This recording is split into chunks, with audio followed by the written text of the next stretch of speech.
Good morning. Welcome into 104.5 The Zone. College football playoff rankings are upon us. The second to last iteration of such playoff rankings. There's going to be a bunch of people pissed today. Mostly if you're a University of Miami fan, it would seem, or if you're Ole Miss. We got Lane Kiffin subtweeting the committee. Not even subtweeting, just generally tweeting at. He has a whole manifesto. The committee, which I'm very much enjoying. Chris Doering of the SEC Network will join us here in just about 15 minutes from now. So, with everything that we saw take place over the weekend on Saturday, and I guess on Friday too, with some of the college football playoff contenders participating in those rivalry week games, the 1 through 12 that you need to know: Oregon, Texas, Penn State, Notre Dame are your top four. Then Georgia, Ohio State, Tennessee at 7. SMU, Indiana, Boise State, Alabama. Miami gets the 12th ranking and are the first team out in the college football playoff bracket projection, which would now feature first-round games between Arizona State at Penn State, Tennessee at Ohio State, Alabama at Notre Dame, Indiana at Georgia, the top four seeds, Oregon, Texas, SMU, and Boise State, just like we all drew it up. Thoughts, questions, comments, concerns, you got it. 615-737-1045 is the number if you would like to weigh in there. You also have the F&M Bank chat on Facebook, YouTube, Twitter, and Twitch if you would like to chime in and make your thoughts known. So, the most critical part of this, for our purposes, is Tennessee having to travel if these standings were to hold.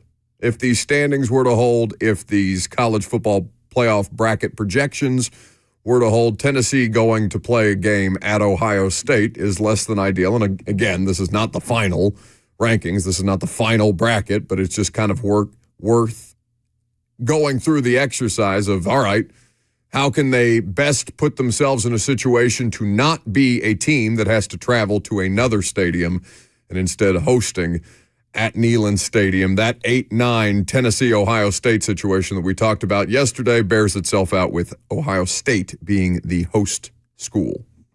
Yeah, and like I said yesterday, Ohio State has a better overall resume in the eyes of the committee. The issue Tennessee fans have is that their resume includes wins over Penn State and Indiana, that those are the marquee top 10 wins. Tennessee fans do not give those wins much credence because they don't think those teams are very good, because they haven't played a lot of good teams. That doesn't matter. Yeah. They are top 10 teams in the eyes of the committee. So Ohio State indisputably has 2 top 10 wins. Where I take issue is the inconsistency in regards to how the committee takes recency into account. We saw Georgia drop 9 spots after losing on the road to unranked Ole Miss. I know it was an 18-point loss. It was a dominant win by Ole Miss, but that was a big drop from 3 to 12. And Ohio State, after an embarrassing home loss to end their regular season against a mediocre at best Michigan team, only drops from 2 to 6. So I think there are some inconsistencies there. We've seen the committee point out recency before. Ward Manuel talking about the way Miami finished their season as one of the reasons to leave Miami out, right? Imagine if Notre Dame lost to NIU 2 weeks ago. You think they'd still be in the top 10? No, but they are in the top 10, in the top 5, and they deserve to be because recency matters, because all they've done is be elite since that week 2 dreadful loss to NIU. So I think recency should matter. Ohio State does have a better overall resume than Tennessee. Vols look like they're probably going to be on the road no matter what, either to Ohio State or Penn State, depending on how Saturday's conference championships shake out. So Alabama is an interesting one here, as is Miami, given where they ended up slotted in. Ranked number 11 is the Crimson Tide, as I mentioned, in the College Football Playoff Selection Committee's second to last rankings, which is just one spot ahead of Miami, who lost their second game of the season, 42-38. At Syracuse was the margin that they gave up. They had a 21-point lead, if I'm not mistaken, where where Syracuse came back and won that game and left Clemson, the door open for Clemson to continue to find its way into the college football playoff situation. But since neither Alabama nor Miami qualified for their respective conference championship games, it would seem that Miami has the most difficult time trying to jump the tide in the final rankings as we wait to see how it bears itself out. So fair to assume that Alabama is going to be in. No, I would not say that. If SMU loses to Clemson, I know it depends on how the game goes, but Alabama fans are going to be the biggest SMU fans this weekend. That guarantees they are in because Clemson is all the way back outside of the top 15. What is Clemson in this ranking? 17. So if SMU wins, they take that ACC bid. Nobody's even considering Clemson who will have picked up their fourth loss. But if Clemson beats SMU, then you've got a 2-loss SMU team that went undefeated in their conference and made it to a conference championship game stacked up with 3-loss Alabama for that final spot. Everybody's acting like it's this slam dunk. There's no way they put SMU in over Alabama. I'm inclined to think that they don't put SMU in over Alabama, but I'm approaching this thing with the same level of bias that I think the committee has, which is something to do with brands. Yeah, for sure, but I don't think it's this slam dunk. If SMU loses a close game to Clemson, they should absolutely be in over Alabama. Absolutely. But I agree there's a possibility Bama could get in, and that brand bias does feel real. But I don't think that Bama is this sort of locked down in the playoff no matter what. We got to see how the games play out Saturday. No, my assumption is based off of what I've seen them do with teams with the profile, essentially, of Alabama, and I just don't feel like SMU is necessarily going to hold that kind of weight, even though they have the record, they have the schedule, they have the strength of schedule, they have the quality of wins that would absolutely make that case a very easy one to make. But logic doesn't apply to these things. Sure, but here's the thing. Everybody acts like at every single turn, the committee, and I know the committee has been in different variations. These are not the same. This isn't the same group of people of last year, the year before, and so on. Feels a lot less star-studded than the initial one that we started out with, right? We had Tom Osborne, you had Condi Rice, you had all kinds of different people we had Condi involved. And since then, they're like, no, I got better things. Just a few, just scrumming together some ADs. But everybody acts like at every turn, Alabama has gotten that benefit of the doubt over X, Big 12, or ACC, or whatever. Sure. And not necessarily. 2 years ago, TCU lost their conference championship, and it came down to 1-loss TCU and 2-loss Alabama. TCU got in. And I know they went undefeated in their regular season, and SMU did not. And TCU went undefeated that year in the regular season. They had some very narrow wins, some escapes, and then lost their conference championship and still got in over a 2-loss Bama. So I don't think it's this slam dunk that 3-loss Alabama is unequivocally going to get in over 2-loss SMU, who lost in their conference championship game. If SMU gets run off the field by Clemson, then yeah, then I definitely would be surprised if Bama didn't get in. Again, all factually accurate reasons for you to argue, and then I see comments that echo the similar sentiments that I have in the F&M Bank chat, where David O'Neill on YouTube says Bama could lose 6 games and get in. Well, they wouldn't, but I get the sentiment. 615-737-1045 is the number. Did you see Danny White did an interview this morning in Knoxville saying basically, he didn't say that he wanted the BCS back, but he called for a system that is basically the BCS coming back to decide these things. And it's tough to argue against it. I enjoy the conversation. I enjoy the level of fake outrage that's produced on the internet each week by these college football playoff rankings and said committee that is sworn to secrecy and spends days and days locked in a room, or whatever the allure, the mystery that we've created around the committee, when it's probably just a bunch of people sitting around eating Danish making these decisions. Although I'm told, I guess based off Heather Dinich's reporting, I had no idea that the other committee members could not see how everybody else on the committee was voting based on like the monitors that they have in front of them, the way that they go about ranking each team individually that way. It's like voting. So yeah, it's essentially like voting. Yes, very much so. So glad to see that we take our democracy as seriously as we do our college football playoff rankings, which, by the way, fits the theme. That's fine. I do think that whether it is conscious or not, at the end of the day, I think the playoff committee ranks teams based on who they think would win head-to-head. Whether it's conscious or not, and you can find any metric to get there. That's the thing. You could rank Bama, Miami, Ole Miss, South Carolina. South Carolina, Ole Miss, Alabama, Miami. Any variation of those 4 teams you could rank and come up with a metric or a path to that supports your argument, and just ignore all the ones that don't support your argument, because that's what fan bases are doing. They're pointing out all the things that are in favor of them and ignoring the things that are not when arguing for their team. Everybody can do that. So I think the committee subconsciously just ends up picking, Alabama, Miami. Oh, we think Bama's a better team, right? Resume, everything, all of that included. But at the end of the day, I think that's how they decide these things. Well, we think Bama's a better team. This is the margin for human error that you've allowed, which is what people like Danny White are now arguing against, which would be a return to the system that we previously had in some form or fashion, which I'm sure would not bother anybody at all. We'll get to the phones before Chris Doering joins us. How about Joe to start us off this morning? Hey, Joe. Good morning, guys. I'll talk quickly because I know I'm on the clock. Just context, I'm not a Tennessee fan. I love the playoff with the 4 teams, conference winners getting a bye, using the bowls for the second round. What I hate is the first round where an 8 team gets to host a game against a 9. You're going to be up in the Midwest, 35-degree rain, third week in December. What a fun trip that will be. Anyway. Sorry you caught yourself. You scared Jackson so badly. I think he dumped it anyway. Quite the slip of a tongue there. I scared myself, too. But anyway, real quickly, we say these bowls are worthless unless they're the major bowls. Let's put Tennessee and Ohio State in the Citrus Bowl, 50%, 50-50 tickets, nice weather. The players get a reward. They get to go to all the dances and the dinners and, whatever, or the Outback or the Gator or somewhere. I mean, this is what I hate. You got an 8 and a 9, and the 9 have to go up to the 8, really, when there's not a dime's worth of difference. So that's my worst thing, and I hate to see, these games spoiled by the weather, and that's what's going to happen in the Midwest in third week in December. And sorry about the almost whatever I did. Bye. Thank you, Joe.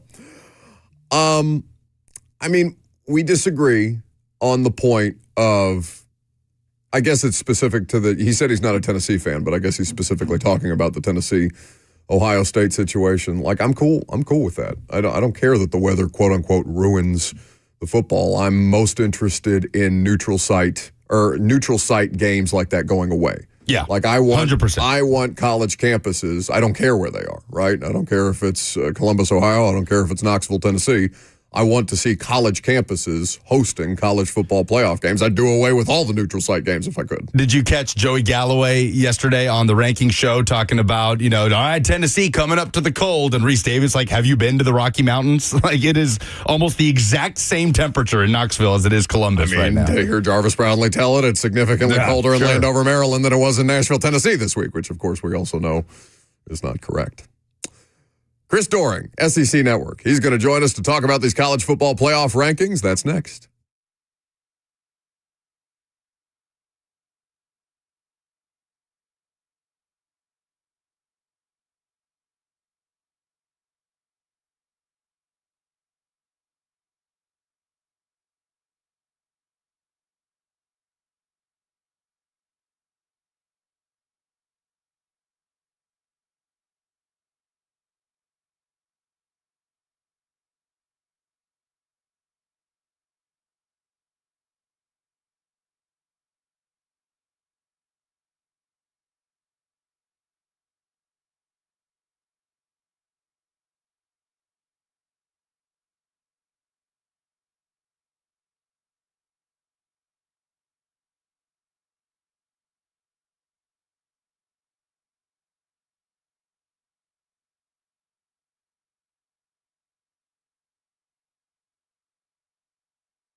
Welcome back to the show. We are fueled by Hattie B's Hot Chicken. It is always good to see and hear from Chris Doering of the SEC Network, who joins us now on 104.5 The Zone. You can also hear him on Sirius XM with Peter Burns, where it seems they just take turns wearing different schools' uniforms or band uniforms or whatever else they got going on any given week because of the amount of bets that you two stay losing on that morning show. What's the most humiliating one you've had to do this year, Chris? Nothing this year. I think the most humiliating, the bet that PB and I have had is an ongoing LSU Florida bet. Now, only one of us actually went to those universities and has a diploma hanging on the wall from that respective school. But I'll say I had been 0-6 in my previous 6 bets betting on my Florida Gators. And many people said, why don't you stop betting on the Florida Gators? And to which I would never do that. I would never not bet on my alma mater. But finally got one this year, and he did have to wear the Florida band outfit, although he was hit on Twitter, criticized by multiple band members for saying he wore it incorrectly. I think that's actually probably a badge of honor that you maybe wore it incorrectly, that you don't have that background. But I will say that the most humiliating for me was having to wear the LSU baseball uniform through the airport, in Gainesville, through Charlotte, to Nashville for media days a couple years ago after Florida lost the College World Series Finals to the Tigers. So that the rest of them doing in studio is just a little innocuous. I mean, you're in front of a camera, but walking when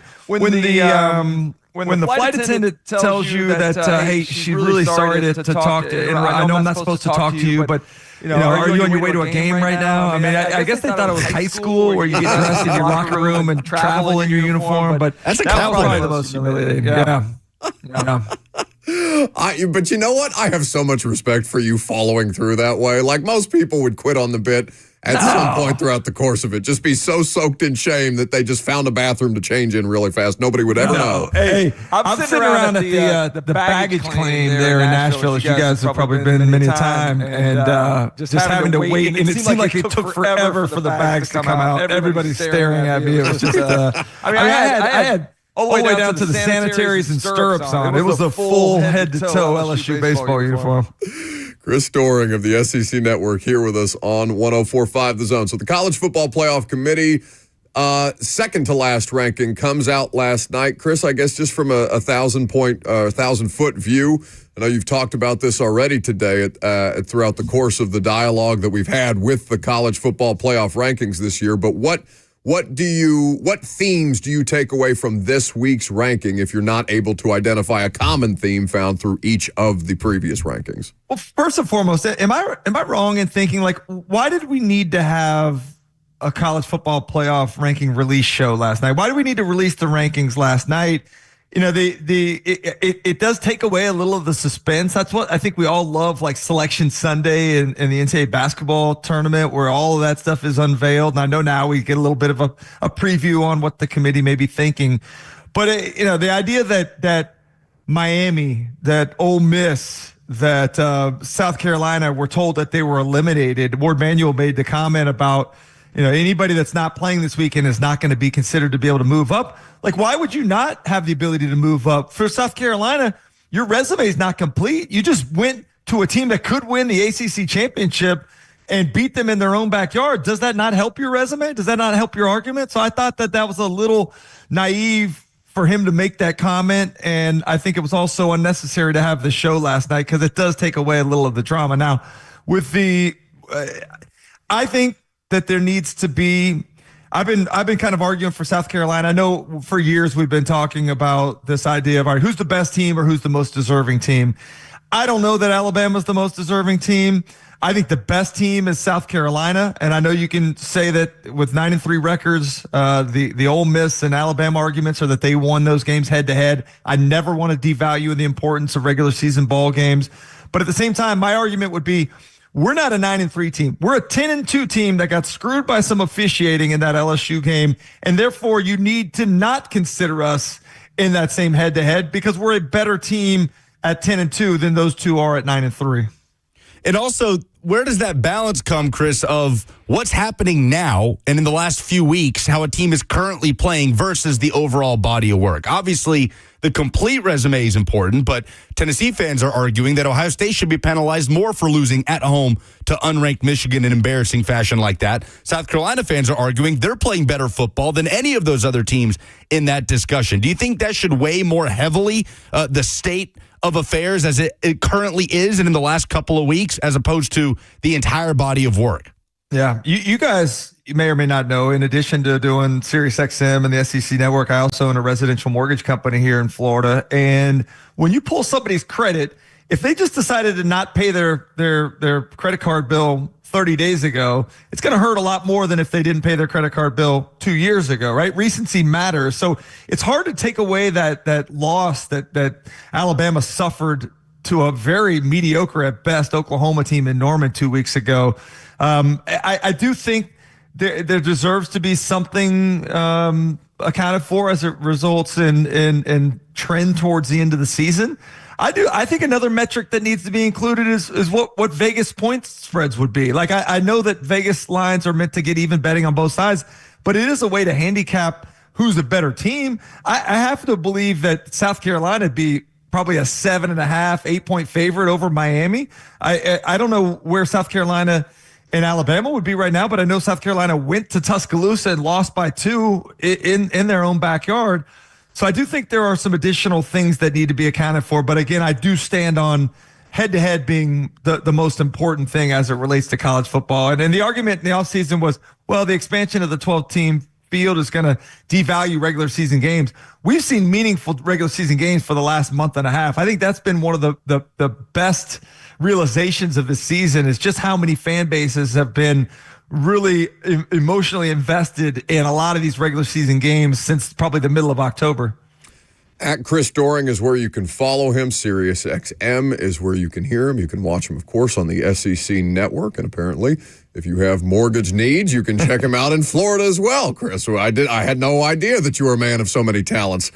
We appreciate always when Chris stops by. I also have appreciated the running commentary from college football coaches on all of this, including Lane Kiffin, who got out there this morning. Something to the effect of, does the committee actually watch these games, basically, based on this last ranking? Have you enjoyed this between Lane Kiffin? You have Brett Bielema weighing in on the college football playoff rankings, kind of providing a foil for Lane, at least on social media. I've really enjoyed seeing everybody put their thoughts out there on a regular basis. It's always existed, but I don't know that it's ever been this visceral. It's fun entertainment, that's for sure. And nobody loves to be entertaining on social media more than Lane Kiffin does. So this is perfect for him. We actually had Eli Drinkwitz on this morning on our show, and he was remarking about how embarrassing it is that athletic directors and coaches are arguing in Twitter space as if it actually matters. I would say probably half the committee probably doesn't even have Twitter or even know what's going on there. So, like, who are you really pleading your argument to? Right. I think, again, it's part of the entertainment value of college athletics, but I don't think it makes it a difference at the end of the day. Now, every time I go on there and read somebody's argument, I'm like, yeah, that's a good point, and I'm swung in that direction. I thought that Lane put on some really compelling arguments over the last couple of days, but at the same time, convincing me or you or anybody else really doesn't matter, because it's only those folks in that committee room that really have a say. So what do you think is the biggest shakeup that could still happen? With only conference championship games to play, Ward Manuel telling us that teams that are done playing games will not move in relation to other teams that are done playing games, but stands to reason somebody's going to move somewhere after Saturday, and that could displace other teams. What to you is the biggest possible shakeup in the rankings that could take place after Saturday? Well, I think there's two things. I think hosting first-round games is something that's going to be impacted by who wins some of the championship games this weekend. But I also think, Alabama, as much as they may be celebrating this morning after the announcement last night, you go have Clemson win that ACC championship game, and there's a real discussion between SMU and Alabama on who gets in that final spot. So I don't know that they should be booking their travel quite yet, but I think that those are the two things that I'm kind of most looking for. Right now, you kind of mentioned it before, I don't think Ohio State deserves at all to be hosting any sort of home playoff game after being embarrassed the way that they were by Michigan on Saturday. And in general, like, there's a lot of projections that have our SEC teams going on the road to some of these places, to going to Penn State, to going to Indiana. Like, I believe, I was asked this morning, who am I most curious about being a fraud in this field? Penn State's been a fraud for a long time. They've been a fraud. They've been fraudulent for years now. They get into the playoff field and they got a chance to be fraudulent again. So that's the one that I don't think deserves at all to be hosting a playoff game. I would say Ohio State after being embarrassed, and Penn State for just being projected up there because, again, they go through this Big Ten schedule that really doesn't test them at all.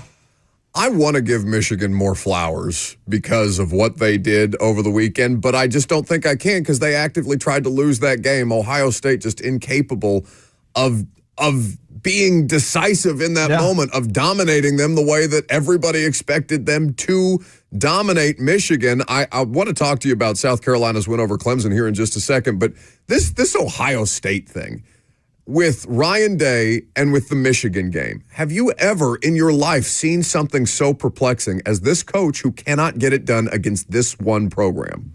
Yeah, I did. I saw it in that same rivalry as Jim Harbaugh couldn't do it for the first, 5 or 6 years that he was there at Michigan. I mean, people were talking about firing him because he couldn't beat their arch rival. And then finally he did, and now they actually own Ohio State. So I think Ryan Day's a very good coach. I understand one of the things that has to be taken into consideration is return on investment. You know, Ole Miss's Grove Collective is one of the best in the country. But here you sit at 9-3, going to miss the playoff. Business people want to know, what am I getting for my money? Like, I want to know what Ohio State fans feel like. I guess the story's not written yet because we presume they're going to be in the field. But, like, what happens if they don't win a national championship? What happens if they haven't beaten Michigan? They really have nothing to show for the season. Do you continue to get that same sort of financial support that you need to be competitive in the NIL landscape we're in now? I think that's one of the things that we'll continue to find out as we get a larger sample size. Yeah, I think because of the financial implications of the team, right? It's been touted as one of the most expensive college football teams ever put together. And that, you know, it was a part of the dialogue at the end of Harbaugh at Michigan, but not quite the level of scrutiny that's being put on Ryan Day and Ohio State as a result, beyond just the results. He also looks stupid. I mean, how stupid does he look after the game, not knowing what was going on there? Now, I will say this. I'll take his reaction over Mike Norvell's going to grab the flag out of the kid's hand. That was ridiculous as well. But, like, him not knowing, being stunned, looking like a zombie there, I think adds to the feeling that the Ohio State fan base has about him right now. What happened? It's what happened, and then compounded by saying, well, we weren't going to let those guys plant a flag on our field after you just let them do something about it in the 60 minutes that the game's going on. I'm tired of these people wanting to fight. Show some of that fight beforehand. That's where I have a problem. No, it's completely fair analysis from Chris Doering of the SEC Network, who's here with us on 104.5 The Zone. Quickly, though, because I bring up Michigan in the sense of, impressive performances over the weekend. I wasn't overwhelmingly impressed by Michigan. Who I was impressed by is Lenora Sellers and South Carolina, like you talked about a little earlier. Him individually as a player, though, I don't know that anybody had a more impressive performance as an individual player. I know it's a team sport, but that dude just made his coaching staff look way smarter than they might actually be. Yeah, I think you're right about that. And he's been doing it for the last couple of weeks. I've made the point that Dow Loggins has figured it out, but I think you make an accurate assessment that maybe it's just a guy playing Superman for his team. With that being said, I do think that you've seen other pieces of that offense step up. The offensive line was abysmal through the first 7 games of the season. They got a lot better. Rocket Sanders somehow found the fountain of youth and went back to that 2022 version of himself when he was in Fayetteville. He's been a big impact there. And you look at, like, Nick Harbor's starting to figure some stuff out. Like, there's some pieces that I think are evolving. Now, the sad thing for South Carolina, they're playing as good as anybody in the country is right now. But that doesn't mean, even though you're going to get a lot of that back next year, that you're going to find that same magic, that you're going to have the same sort of run that you're part of. I think we all thought that Ole Miss and Missouri, after 11-win seasons last year, would be in the field this year. Neither of them are. So I think to be able to see now, particularly with the transfer portal, NIL stuff, being able to keep continuity from season to season is more challenging. And I hate the idea that we're not going to be able to see the South Carolina team that's feeling it go up against some of the perceived top teams in the country. Because I think South Carolina could win it all, and we're not far removed. Remember, the argument used to be we don't need to expand the playoff because the number 4 seeds having a hard time competing with the number 1 seeds. I think you could look at number 10, 11, 12, maybe win a national championship. I think you could look at 13, 14, 15 teams that won't make the field being legitimate contenders. And I think that speaks to the level of parity in college football right now. Chris, how can Texas avoid a repeat performance against Georgia on Saturday? They got a block up front. I mean, I think there are some opportunities for plays to be made on offense, but it all starts with the offensive line. They have probably the best group of skill players around their quarterback as anybody in the country. I think the running back group has done a nice job. The storyline in the offseason was C.J. Baxter's injury and what they were going to do to fill that void. They've done it really a nice job with Wisner and Gibson and Blue. But all of that is a moot point if you can't protect up front. And Georgia's secondary, think about their secondary. They've been known to give up some explosive passing plays this season. And certainly in the last 2 weeks, they haven't been able to tackle anybody. The running yards amassed by UMass and Georgia Tech are certainly out of the norm typically when you're talking about a Georgia defense. So they've got to protect better up front. They've got to be able to move people off the lines of scrimmage.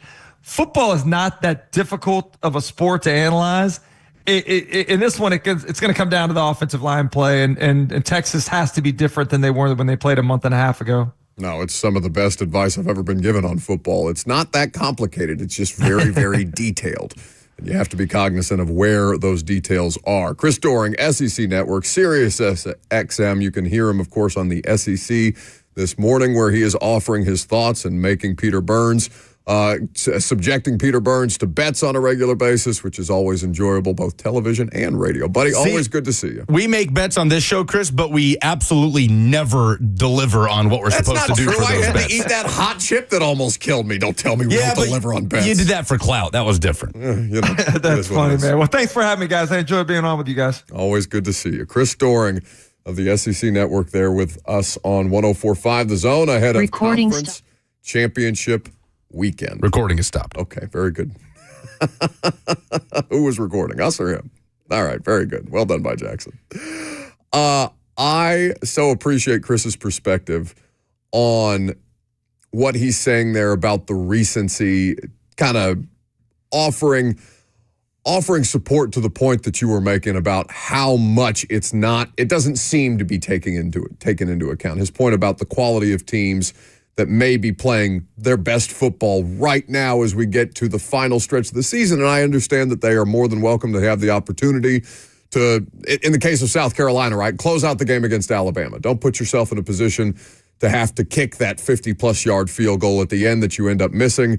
You have the game in hand. Just go ahead and close out an opponent that you feel like is on the ropes a little bit, because that was, I believe, coming off the Vanderbilt loss, if I'm not mistaken, at that point in the schedule. But to his point about, I mean, he said there that he thinks South Carolina could be capable of winning it all if you put them in the bracket.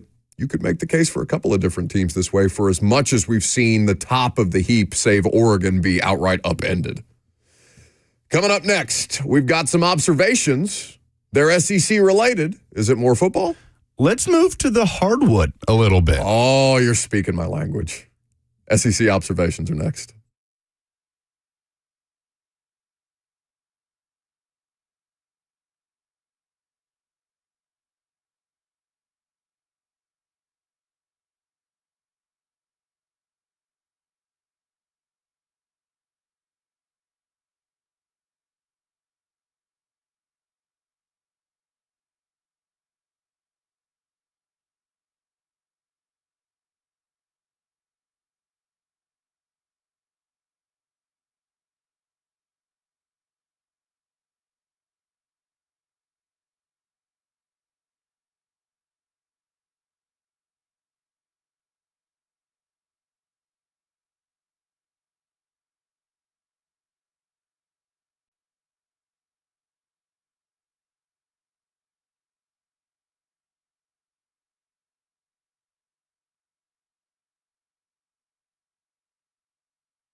Let's talk about basketball. Yeah. First time all year that we're really doing this, and we're going to react more to the college football playoff ranking from last night. Look at potential first-round matchups as it relates to Tennessee, Alabama's chances. God. We're going to get to all those things. Finally, basketball talk. As long as it's not about my basketball team, I'm happy. Yeah, no, your basketball team has given us no reason to talk about them, Buck. The SEC ACC Challenge started yesterday, continues today. The marquee games are happening tonight. There are some great games tonight. But yesterday, the SEC 9-1 against the ACC. Kentucky, the only SEC team to lose last night to Clemson. You know, there is some level of optimism in the post-Calipari era around Kentucky basketball with Mark Pope. And I know last night losing to they're now 8-1 Clemson. They haven't been any kind of special. Kentucky, the number 4 team in the country.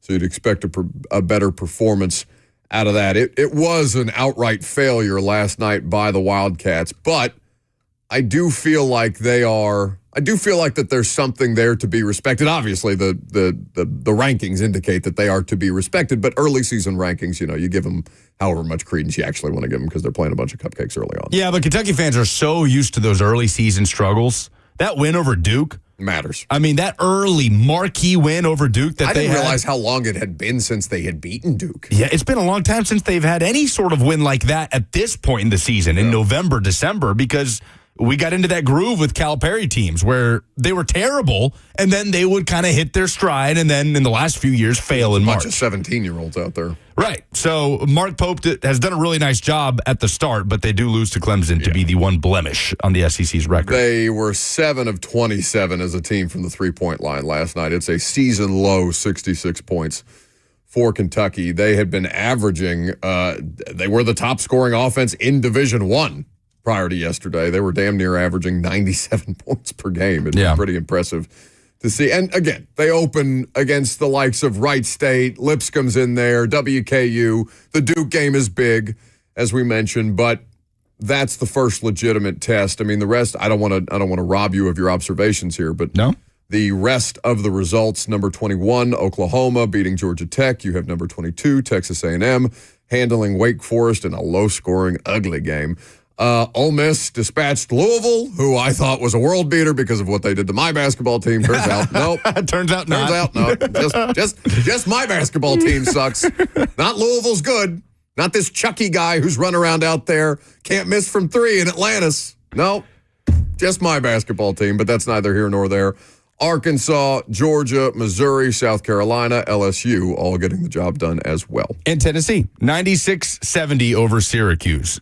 This game was a 10-point margin at halftime, and then the Vols just demolished Syracuse in the second half at home, 51-35. They pull away to hang nearly 100. Tennessee goes 10 of 29 from 3. Chaz Lanier, 26 points and 4 boards. Are you sure? Igor Milicic. Is that the way that you've said boards your entire life? I think Boyd's. I think the biggest revelation with Tennessee basketball early on in the year is a big man that can hit threes. Yeah. We have not seen that in the Rick Barnes era so far. Igor Milicic Jr. is that guy, the Charlotte transfer. He only hit one last night, but he has shown that capability. And Zakai Ziegler just in complete control. 14 points, 8 assists, and he is playing really good ball right now. But came up with this stat as Tennessee is off to an 8-0 start for the first time since the 2000-2001 season. That's Ron Slay territory that we're talking about there. Dalton Knecht, in his first 8 games last year for Tennessee, averaged 19 points per game. Chaz Lanier, in his first 8 games for Tennessee this year. Please stop this. Averaging 18.8 points per game. No. I'm not. No, I will not accept that. The most unlikely story of the college basketball season last year in Dalton Knecht. You are not going to try and just say, "Oh, we got another one." These are just facts. Rick did it again. Unbelievable. Look, please let this man.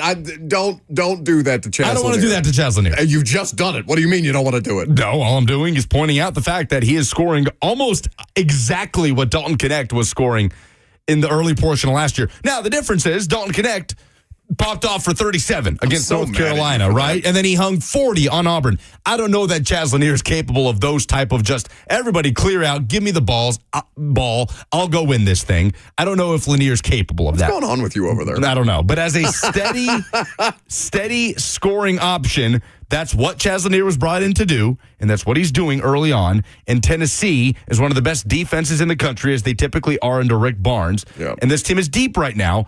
They are without J.P. Estrella, so their front court took a big hit in terms of depth. He's out for the year, the big man. But Cade Phillips flashed a lot last night, and Tennessee is off to a fantastic start. Lanier shooting 47% from the floor and 47% from three in the first 8 games of the year. So, again, best start for Tennessee basketball in over 2 decades so far, and routed Syracuse yesterday. Now, tonight we get the big games. Well, just quickly on Tennessee. They are, to your point about the defense, they are number 2 in Ken Pom this year with their adjusted defensive efficiency, 89.3 there. The number 8 team offensively in Ken Pom with 120.6 at this point. Yep, and number 1 in the first net ranking of the year that came out the other day as well. So that's a team that's playing really good ball right now, and they have a clear path to finishing the non-conference slate and going into conference play undefeated. Now, it's interesting because, I'm sure you could make the argument for either of them at this point, and I haven't watched a ton of Auburn yet, but I know they're good again. Oh, yeah. Ken Pom has Auburn as the number 1 team in terms of net rating with their adjusted efficiency margin. They have Tennessee at 2. Okay. Worth noting. Okay. Tonight, Auburn at UNC, 6:15. Alabama taking on Duke. Or no, I had those flipped. Alabama My apologies. playing North Carolina. Alabama at UNC at 6:15. Auburn at Duke at 8:15. Jackson, what did you say the lowest ticket price is for the Auburn-Duke game at Cameron Indoor? So on Vivid Seats, with fees, to get into this game, you're going to pay around $790. That's just to get in. Wow. To watch number 2 Auburn at number 9 Duke in the SEC ACC Challenge. Just quickly, what's the most money you would be willing to pay for a ticket to a game that you were interested in seeing? Oh, I assume it would have to be a Tennessee game for you. I had to assume it would have to be a Tennessee college football playoff game because I know you're saying any game in any sport? Yeah, like just generally, if you wanted to go to a game, what is the most amount of money that you were willing to pay? Just for ticket, not hotel and all the other expenses. Just for ticket. Just for the ticket. Probably around what Jackson just said, and it would have to be for a national championship or of sorts, or like if we're talking about a World Cup final or something. Yeah, like just on a sporting event. Yeah. Then it's probably close to that range. $700? I don't know if I'm that willing to go over that. What's the going rate for a kidney? A kidney? Yeah, what is the going rate to for sell an a kidney organ these days?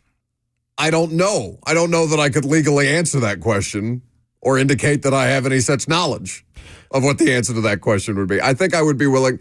I think the most, like if Indiana basketball played in a March Madness final, in a college basketball national championship game, I would be willing to pay $1,500. What does Don Davenport do in times like these?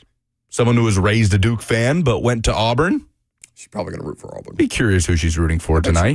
She's got a very, very deeply embedded Duke fandom. So I don't know that I could answer that question that cleanly just because she went to Auburn. Yeah. By the way, tonight, Vandy 7-1. Nice start to the Mark Byington era. They did lose to Drake a week ago, or maybe 2 weeks ago. They are at Virginia Tech tonight at 8:15. So the Hokies trying to avenge that football loss from back in week 1. There's a handful of fun college basketball games tonight. I mean, you got Baylor, UConn as the defending champion, being ranked 25th after experiencing some of those. What did they lose in the Bahamas? Yeah, they did. They went over, and Dan Hurley said, "I'm never doing one of those tournaments again." Yeah, and then he's complaining about officiating, and he's never seen a defending national champion team or program or anything like that get the kind of calls or not get the kind of calls that he was actively seeking, which is of course nonsense and just sounds like whining when you are the back-to-back defending college basketball national champion. Yep, that's all you got. I have nothing to add. All right, very good. Coming up next, Jackson. do I have things to give away? We do. We have a pair of 4-day general admission wristbands and a car camping pass to Bonnaroo 2025. I want June that. 12th through the 15th. Don't tell them that. I want that. That is a crazy prize. What do you mean? Have we done a deal again with Bonnaroo? Because last year we were talking about doing some show stuff with Bonnaroo that didn't work out because Slay's wedding popped up with about 2 weeks before Bonnaroo, and we all had to scramble the jets. This year, I would like to still consider that proposition if Bonnaroo is willing to have the show. I'm going to wait on that lineup. But yeah, I hear you. Look at you. What a snob. I'll wait on that lineup. I feel like that's a perfectly reasonable thing to wait Given the for. opportunity to do the show in some capacity from Bonnaroo, I'll wait and see. Yeah. What do you have to tell us, Jackson, about said prize? If you can't wait to win, head over to Bonnaroo.com to grab your tickets now at the lowest prices possible during the True Roo pre-sale, and we'll see you at Bonnaroo. 615-737-1045, the number. Tell us what the dumbest thing in sports this week is and win that tremendous Bonnaroo prize.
It is 11:02. Good morning from the 104.5 The Zone Studios. I'm Lucas Panzica. The penultimate college football playoff ranking came out on Tuesday night. Tennessee came in at number 7 and makes them the number 9 seed and matches them up with Ohio State in the first round as it currently stands, with that game happening in Columbus. Alabama snuck in at number 11 in front of Miami and the other 3-loss SEC teams. The final ranking comes out Sunday after conference championship weekend. College basketball, the Tennessee Vols routed Syracuse at home 96-70 in the SEC ACC Challenge. Chaz Lanier, 26 points, and the Vols are 8-0 for the first time since the 2000-2001 season. Titans on the practice field this afternoon, getting ready to return home and host the Jaguars Sunday. Titan safety Julius Wood was placed on the NFL suspended list Tuesday, suspended 6 games for violating the league's performance-enhancing substance policy. Both Brian Callahan and Will Levis will meet with the media later this afternoon. For all your foundation repairs and waterproofing needs, visit USSTN.com. Breaking news at once on your home for the Titans and Vols. This is 104.5 The Zone.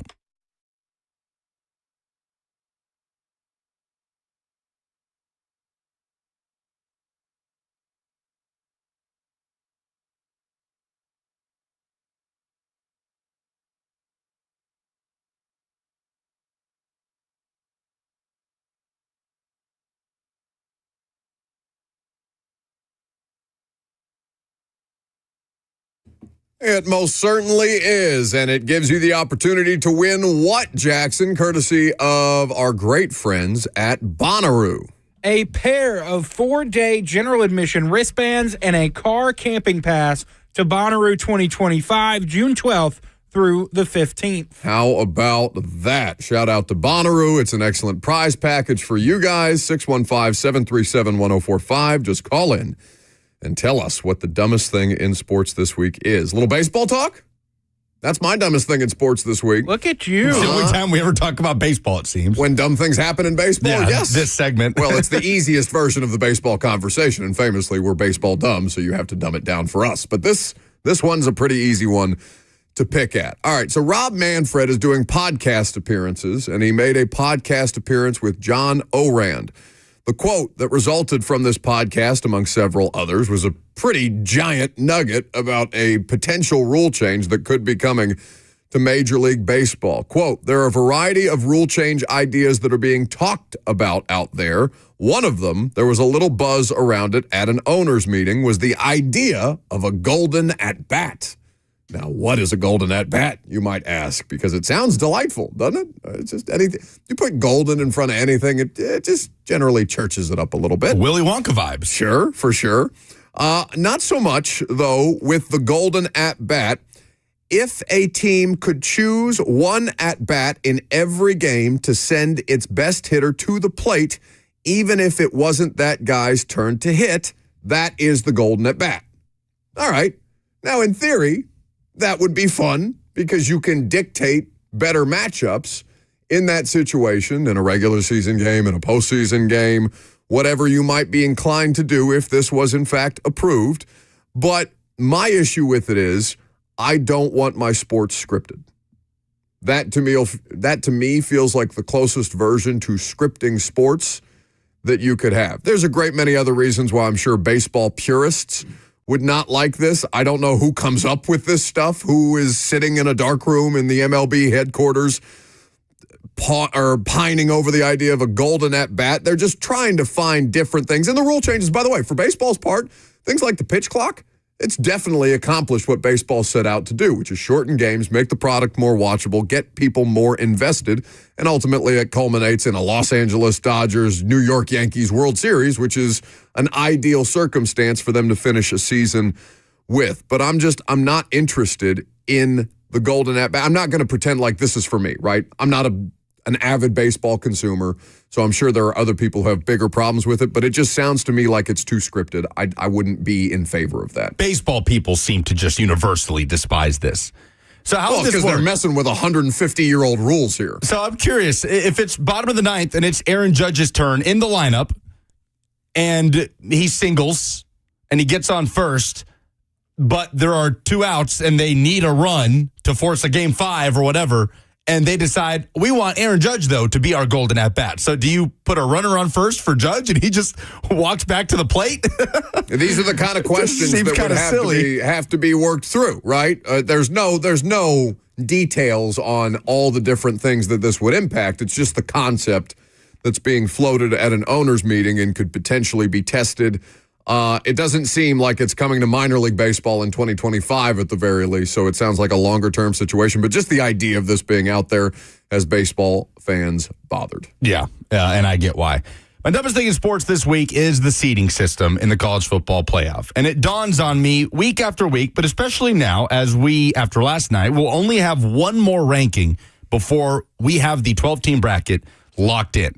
As of right now, Oregon the 1 seed, Texas the 2 seed, SMU the 3, Boise the 4. So obviously the 5 highest ranked conference champions get the automatic bids. The 4 highest ranked conference champs get top 4 seeds, which means they get a bye and they get to host in the quarterfinals. I think it's ridiculous that the number 10 team in the country in Boise State is virtually guaranteed to host a playoff game or get a bye. Or the fact that either the number 10 team in the country in Boise State or the current number 15 or 16 team in the country, Arizona State and Iowa State, who will play each other in the Big 12 championship, that one of those two teams, either number 10 Boise or the winner of the Big 12 championship, is guaranteed to get a bye over Ohio State, the number 6 team in the country. I mean, come on. What are we doing here? I don't have a huge problem with auto bids, but the seeding system, for me, is the dumbest thing in sports this week. And if we get a Boise hosting the winner of Arizona State, Penn State in the first round in the quarterfinals, yeah, it could be a fun game. But then you have the opposite side of that bracket, which is Tennessee versus Ohio State for the right to play Oregon, which feels pretty lopsided to me. I mean, those are 3 teams that could feasibly get hot and get to the national championship game that are all being clumped together because Boise's got to have that home bye as a top 4 seed in this scenario. I think it's the dumbest thing in sports and the dumbest thing of this system that college football needs to fix. Yeah, it's the inaugural 12-team playoff, so these kind of things are going to spring up, right? They'll have to be addressed as they kind of fine-tune the product moving forward. Now, ultimately, would you like for them to have all these things done right the first time around? Sure, but that's a reasonable complaint by you. Jackson? I'm going with the NBA and TNT partnering with NBA 2K25, and they're bringing like some of the things from the video game to NBA broadcast this season for the NBA Cup games, and it looks terrible. So are they just doing that? Like, it's kind of like the Magic at-bat thing or the Golden at-bat thing? It's just a gimmick. They're trying gimmicky stuff? Yeah. Like this screenshot Bleacher Report posted had like Steph Curry greening a shot in real life, and it had like the shot meter. It's just very weird, off-putting, but and I think it's really dumb. Like Amazon has done some of this too with their football broadcasts, right? Except sometimes you get a player highlighted that doesn't really need to be highlighted on the Amazon broadcast where they're tracking the next-gen stats stuff. But that's next-gen stats. This has no real effect on the game, or like no statistical. Just eye candy. Yeah, that's all it is. And I just think it's dumb. I don't think they can do anything about people's shortened attention spans. People are either watching regular season baseball and basketball or they're not. And I just, And by the way, like, I don't fault them from trying things. Like, I get what your point, though, is. Like, that brings nothing to the broadcast of value. And that's what you're looking for. If you're going to give me things, more things on the broadcast, make them have value, or at least let them have like the guise of value, right? Not just a shot meter or whatever. Does that really sweeten the pot for somebody that has no interest in watching regular season NBA basketball? I'm sure there's a good portion of the video game playing population that would prefer to just go ahead and play their own basketball season on Xbox rather than actually watch the basketball regular season. So that's what the NBA and baseball are up against at this point. 615-737-1045. Tell us what the dumbest thing in sports this week is. Let's start with Adonis. Hello, can you hear me? Yes. First, I'd like to say Bucky took mine with the golden bat rule is really ridiculous. But I got 2 more from the world of football. One is Tom Brady saying there should be a penalty on quarterbacks for late sliding, which that just sounds ridiculous. A guy who the rules are kind of bent for once, I just don't understand that one at all. It's a little lacking self-awareness. And my second one is, I guess I'm saying his name, Aziz Al-Shir. After that late hit and whatnot he did or whatnot, and then coming out and going to get reinstated or whatever he's doing. But anyway, going and saying in a statement that he intends to hit as hard as he can, to kind of hurt people, and is the short side of it, and then wants to get reinstated from his suspension. I think that's pretty stupid as well. All right. Well, we're only going to take one submission from everybody. Just keep that in mind. So we'll make Adonis's Tom Brady's situation, given that was his first offering there. That is a bit lacking in self-awareness from Tom. Terrific there. All right. How about Howard next?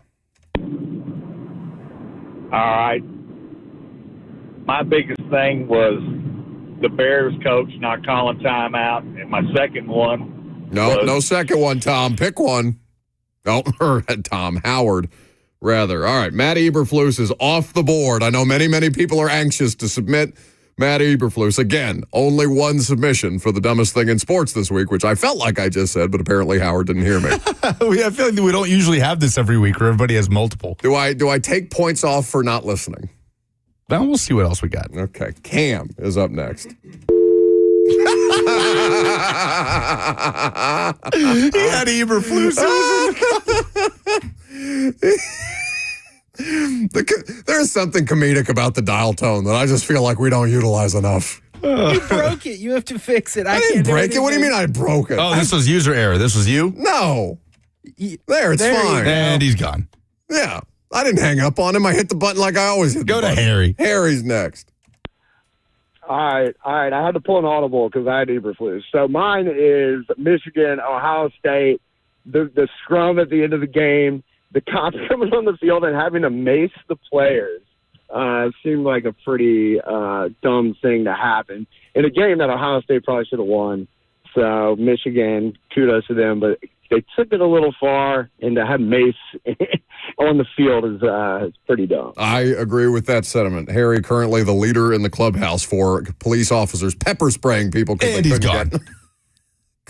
Harry will not be going to Bonnaroo. Nobody knew that, all right? Nobody knew that. Remember to stay on hold for the opportunity to win said prize. Maybe John will redeem himself here. Well, that's funny because I was about to talk about, and I still am going to talk about what happened on the field at Michigan, Ohio State. But my dumbest thing in sports happens to be Ryan Day in general. And none of that would have taken place if he would have taken responsibility with his team as any coach in that situation should have. Yeah, and then it happened. Instead of standing back and saying, what fact. happened? Yeah, that's a tough look. That's a tough look. Thank you for the call, John. That's a good submission. Jake is next. Yeah, mine's Ryan Day just for getting how to coach against Michigan. Okay. Like every year. Very good. We appreciate that. Who's getting the tickets? For such a strong prize, I feel like the submission sucked. How about a final prayer for Clayton? Can Clayton rescue us? Clayton is up next. Hey, good morning, guys. I got to give the dumbest thing in sports this week to the back-to-back false starts on the Tennessee offensive line. Yeah, that was a tough way to start. To open the game. Yeah, you have Latham first, and then you have NPF. Setting is so a 2nd and 15 was not enough. They had to make it a 2nd and 20 at that very point. Very Titans-like. Yeah, very Titans-like. It was very Titans-like. Again, it's not an overwhelmingly strong submission. Who do we give it to? I don't know. I don't like any of them. They're all pretty even. It's not that I don't like any of them. I like the Brady one by Adonis. It's different. Yeah, but he did try to throw in a second one with Aziz. Yeah, I can't. Maybe Trent, do you think one more Hail Mary? Did I not take Trent? No. No, we haven't. Just one more. Hail Mary here, Trent. All right, let's see what Trent's got. All right, so my dumbest thing has got to be Ryan Day on the sideline after the game. Dang it, Trent. Fourth person to submit Ryan Day. It's a 2-pack of 4-day Bonnaroo tickets. And I can't even get people to listen to the caller previews. Who do we give it to? We got to give it to someone. I feel like I don't know. I don't have to give it to any of those. I don't have to do that. Let's give it to Adonis. I like his name. No. And he had the only unique That is not submission. the precedent. He had the only unique submission. You know what? That is a fair point by you. You shouldn't have led with, I like his name, because now people are just going to call in with made-up names and try and get us to give them prizes. Can I have the ticket? No, you can't. Congratulations to Adonis. He's going to Bonnaroo. Let's try to do better next week, kids. All right? That's a pretty week. For such a great prize, we got Deftones level answers for a Bonnaroo level prize, okay? No shot at it's a shot at the Deftones. We couldn't give away those Deftones tickets. I hope the drummer of the Deftones isn't driving around like, damn. No. Sorry, plenty of people. I find out more and more every day that plenty of people in the music industry watch the show on their various tour buses. I hope that the Deftones aren't one of them, not because we don't want your participation in the audience, only because now I feel great shame. I'm sorry, Deftones. My favorite submission was the dial tone. Yeah. I agree. All right, give the tickets to Adonis. Let's move on with our day. Callahan responds to some questionable commentary from his post-game locker room. You'll hear from the coach coming up next.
Welcome back to the show. We are fueled by Hattie B's Hot Chicken. So before we talk about Brian Callahan and what he had to say in response to some of his players' commentary in the post-game locker room, obviously I harped on it a great deal on Monday with Jarvis Brownlee saying he felt like the cold in Landover, Maryland got to some of the players on the field. He wasn't speaking for himself personally. He was speaking for some of his teammates that he did not name. Jeff Simmons saying that the Titans experienced a bit of a hangover going to Washington after beating the Houston Texans the week prior.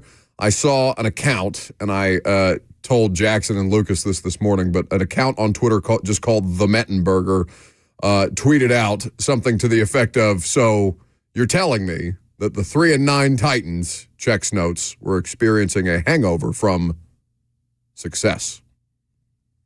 Optically tough. Before we talk about any of that, though, Jackson often puts on episodes of The Price is Right for us to watch while the show is on.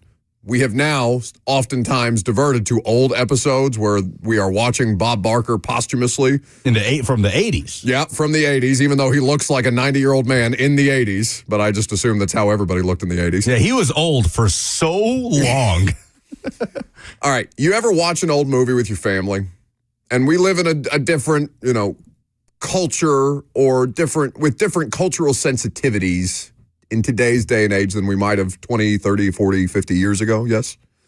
There are some scenes from Miracle on 34th Street, like the original one, not the new one. You know the movie I'm talking about? Never seen it. Never seen Miracle on 34th Street. Mm-mm. See, I can do like 1950s and 40s movies. I can't do anything modern day.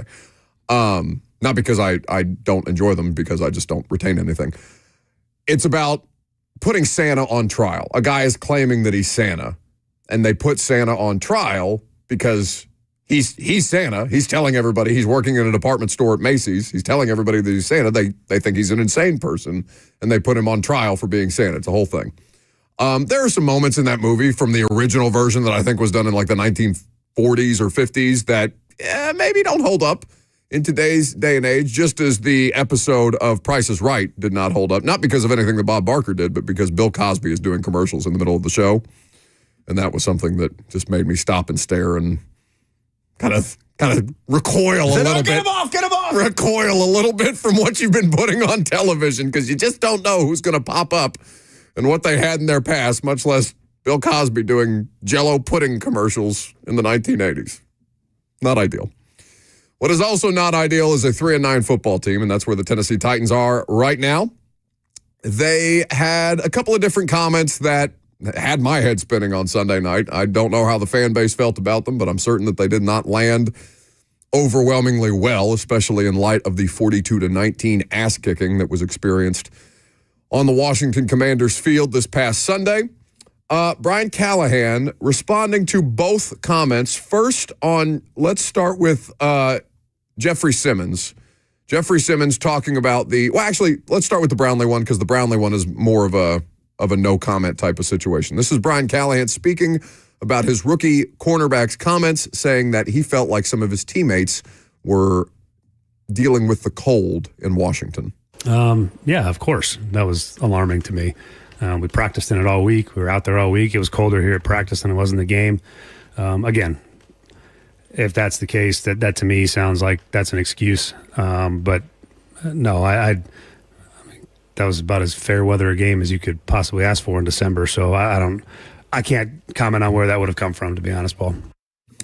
Okay. So coach says it's alarming. It was also alarming to everybody else that heard it. Now let's hear him talking about Jeff Simmons' comments on that the Titans were dealing with a hangover due to the success of beating the Houston Texans the week prior. Yeah, I didn't sense that. Look, those guys are entitled to say what they think and feel after a game, and sometimes they say things that, I didn't necessarily see the same. But yeah, it's at the end of the day, you have a performance like that, and you're sort of grasping for an explanation on why. And there really wasn't one, other than we made too many errors early in the game and put ourselves in a hole. And that's ultimately, at the end of the day, what it was. You watch our first punt and our punt cover. You watch those guys cover and the energy and the effort, the excitement, and the defense is coming onto the field. There wasn't anything early in the game that made me feel like we were at all in that place. And, we give up a long run for a touchdown. And then we don't do much on offense the second series. We get a first down or two and put ourselves in a spot to convert a 3rd and 4. The ball gets batted. Those things happen, and then they go down and they score another touchdown. It's 14-0 pretty quick. And before we even really have a chance to do anything with it, we fumble the ball on offense again, and they go down and score. And then we fumble the ensuing kickoff return, and they go down and score, and all of a sudden it's 28-0. And there really wasn't a lot of football to be played at that point. But the football that we did play wasn't obviously good enough at any point. And so when you ask a guy after their game how they feel about things like that, I think they don't have the perspective. They haven't watched the tape, and they are also searching for an answer that doesn't feel like it was a surprise to them as well, that it got out of hand so fast. And so, I didn't sense that at any point during the week. I didn't think that was something that we were going to have to deal with. And my message all week to those guys is that you deal with two things in the NFL all the time. And you deal with either prosperity or adversity. Those are the two things that you deal with. And things are either going poorly or they're going well. And both are equally difficult to deal with in their own right. And those are things that you have to work through. And, and then the message on Saturday before the game was you got to prove it. Prove that last week is who we are. And we didn't do a good enough job of that. So I didn't have any sense at any point during the week that we had relaxed or thought we had arrived. That certainly wasn't anything from my side that I felt, and I just think the mistakes led to an early lead that was insurmountable for us at that point. Okay, so I'm going to say that I love that answer. I obviously don't love the subject matter because it's a bit of a ridiculous thing to be talking about a 3-9 football team having a hangover from success in any form or fashion, right? The Texans game was not your Super Bowl. It's a ridiculous thing to treat it as such, if that's in fact what they did.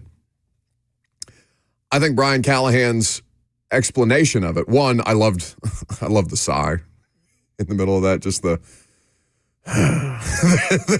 heavy sigh. That real, I wonder if Callahan knew about those comments before. Surely he was kind of briefed, hey, you're probably going to get asked about this, but it's how much is Brian Callahan like, guys, y'all got to do me some favors, man. Can't have players saying the cold affected everyone and we were hungover from a win. Yeah, that's again, I don't know that Brian Callahan specifically addressed those two comments with either individual or with the team at large. Because it is a social media thing. We've obviously talked about it a great deal on the radio. I'm sure other people have talked about it this week too. Those were jarring comments after a jarring loss. I do like the explanation from Callahan because I think honestly, I don't think the cold got to him, and I don't think that they had a hangover from success.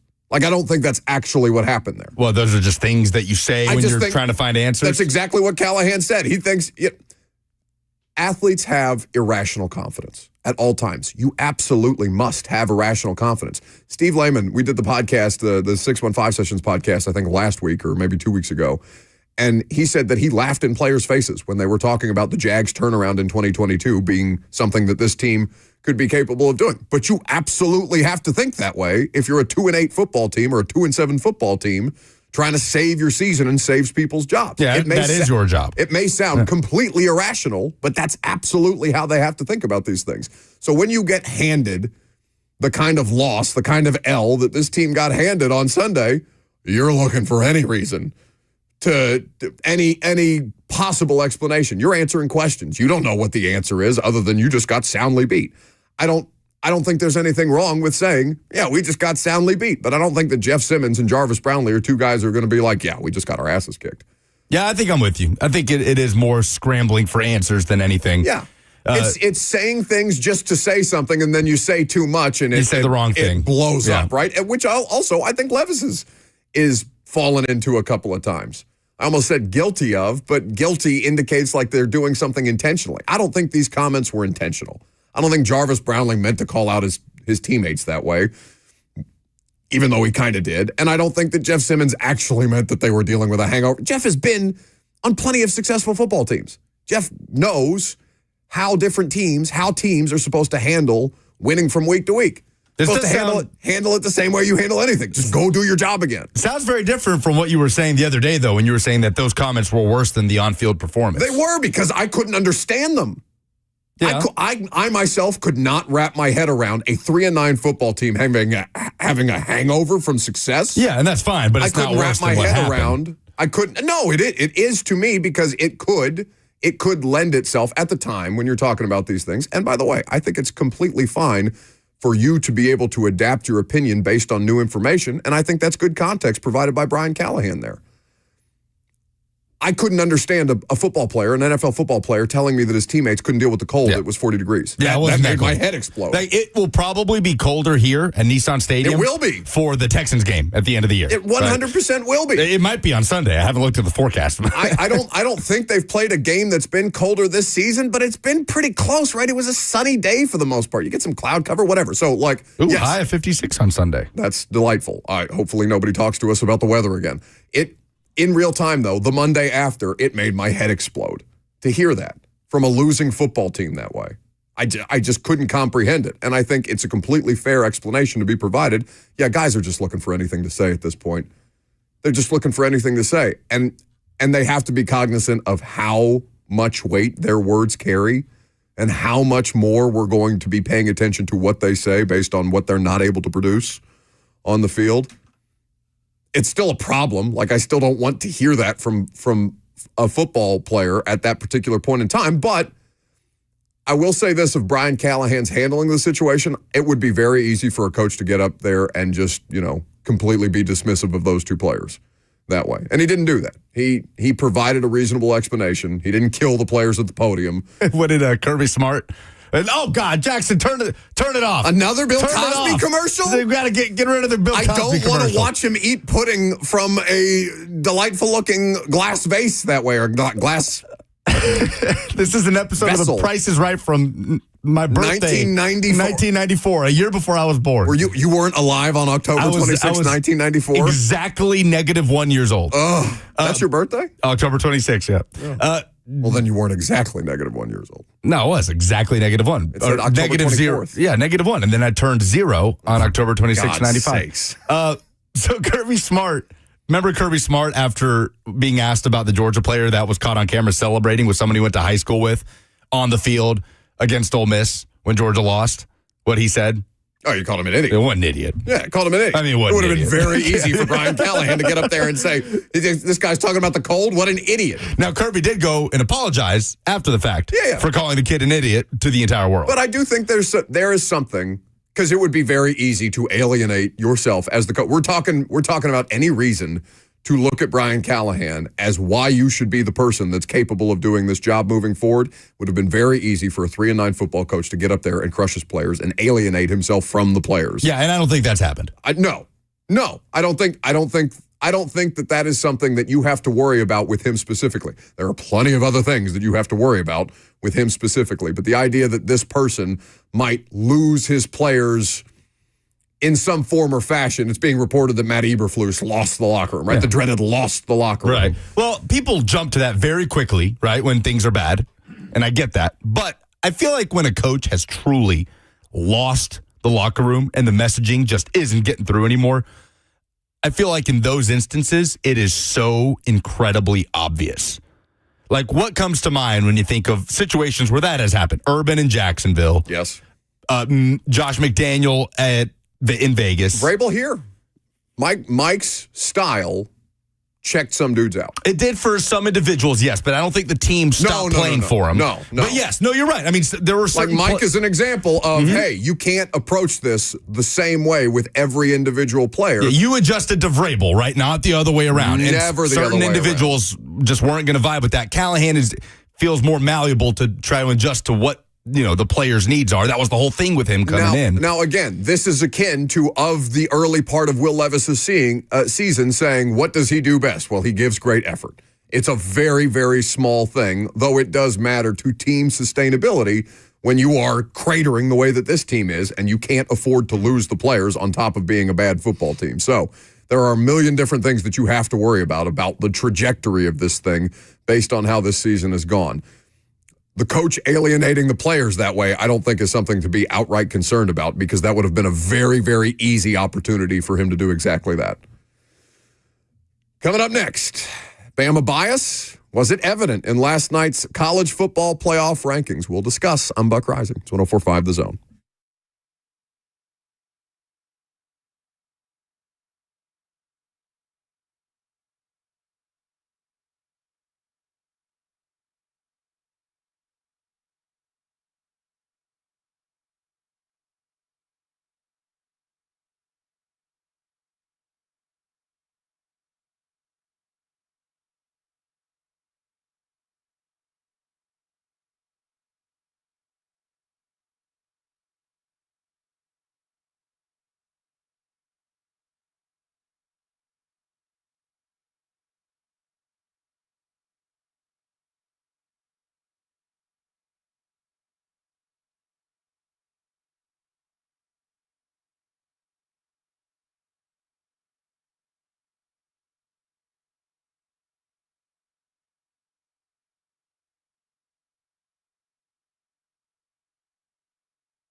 What better gift for you and your family this holiday season than the peace of mind a tailored investment portfolio provides? You can call my friends at Trajan Wealth today for your complimentary consultation. There are so many different financial related questions that keep people up at night, whether you are contemplating whether you're going to have enough money when you retire, whether you should draw from Social Security now or put that off. If these questions are keeping you up at night, the Trajan Wealth team is here to help you. TRAJAN Wealth is Trajan Wealth. Trajan Wealth is not just any financial firm. They are your partners in securing your financial future. We all understand how difficult economic situations have gotten. You want to make sure that your financial future is as secure as humanly possible, and that is what Trajan Wealth is here to provide. They are more than just a fiduciary firm. They're a family-owned, veteran-led team that puts your needs first. You can let their decades of experience specializing in retirement planning and wealth management work for you. Trajan Wealth offers free consultations to help you develop your plan and your peace of mind. So call them today at 615-270-5000. That's 615-270-5000, or visit them online at TrajanWealth.com. Advisory services offered through Trajan Wealth, LLC, an SEC-registered investment advisor. This is a paid advertisement.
Welcome back to the show. We are fueled by Hattie B's Hot Chicken.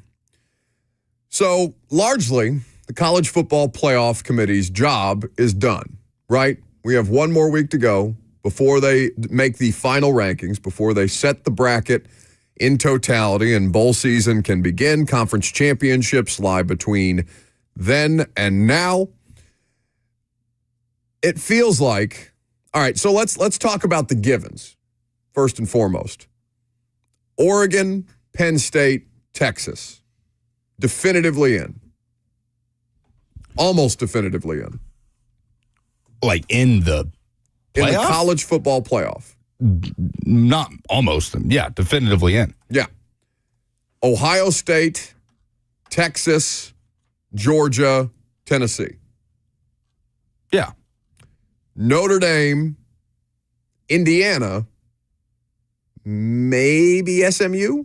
Does SMU get given? Look, the only real drama, if we're being honest, about Conference Championship Weekend, in terms of who's in, who's out, is the Bama wanting SMU to win scenario. That's the only drama, is the possibility of SMU losing and being boxed out for a 3-loss Alabama. Miami's out. Ole Miss is out. South Carolina's out. And, of course, the auto bids. Boise versus UNLV, win and in situation in that game. And Arizona State, Iowa State, win and in. Those are essentially playoff games. So the College Football Playoff Committee put Alabama back in. Miami is 12, which means they're the first team out.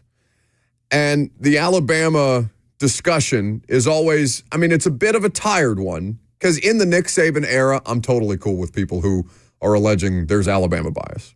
There is. The greatest coach in the history of college football, with arguably as good a dynasty as ever has been had in college football, whether they're campaigning to get in on the fringes, whether they get in because of their own merits, whether you don't think they should have been in, but they got in anyway. I'm okay with alleging that there's some level of Alabama bias to a college football committee when Nick Saban was coaching it. I don't think that still exists when Kalen DeBoer is being criticized by his own fan base about what he's wearing on the sidelines on any given Sunday. I think it's a decidedly different dynamic, not just because they have 3 losses, but because of who has left the void for Alabama there, where the allegations of bias would be, right? Yeah. I don't think anybody is inherently biased towards Kalen DeBoer the way that they might be inherently biased towards Nick Saban. Fair? Fair, but I think that it is about the brand also. Yeah, no, the brand, but those two things are really tough to separate. Alabama is one of the most successful college football programs in history. Nobody was disputing that, including Nick Saban. It's tough, though, I think, for a lot of people to separate the brand of Nick Saban versus the brand of Alabama and what biases might still be there. Yeah, if you tuned in to start watching college football in 2010, right? Like, Alabama was Alabama before Nick Saban got there. They had a rough patch, but they were Alabama. It is the team with the most national championships in college football history. Sure. Like, this is an Alabama brand thing. What we're getting ready to address is not a college football writ large Alabama brand thing. It's a college football playoff selection committee Alabama brand thing that's being talked about, right? Yeah. And Ward Manuel explained it to Reese Davis why Bama got in over Miami. Well, Reese, it's good to be with you again.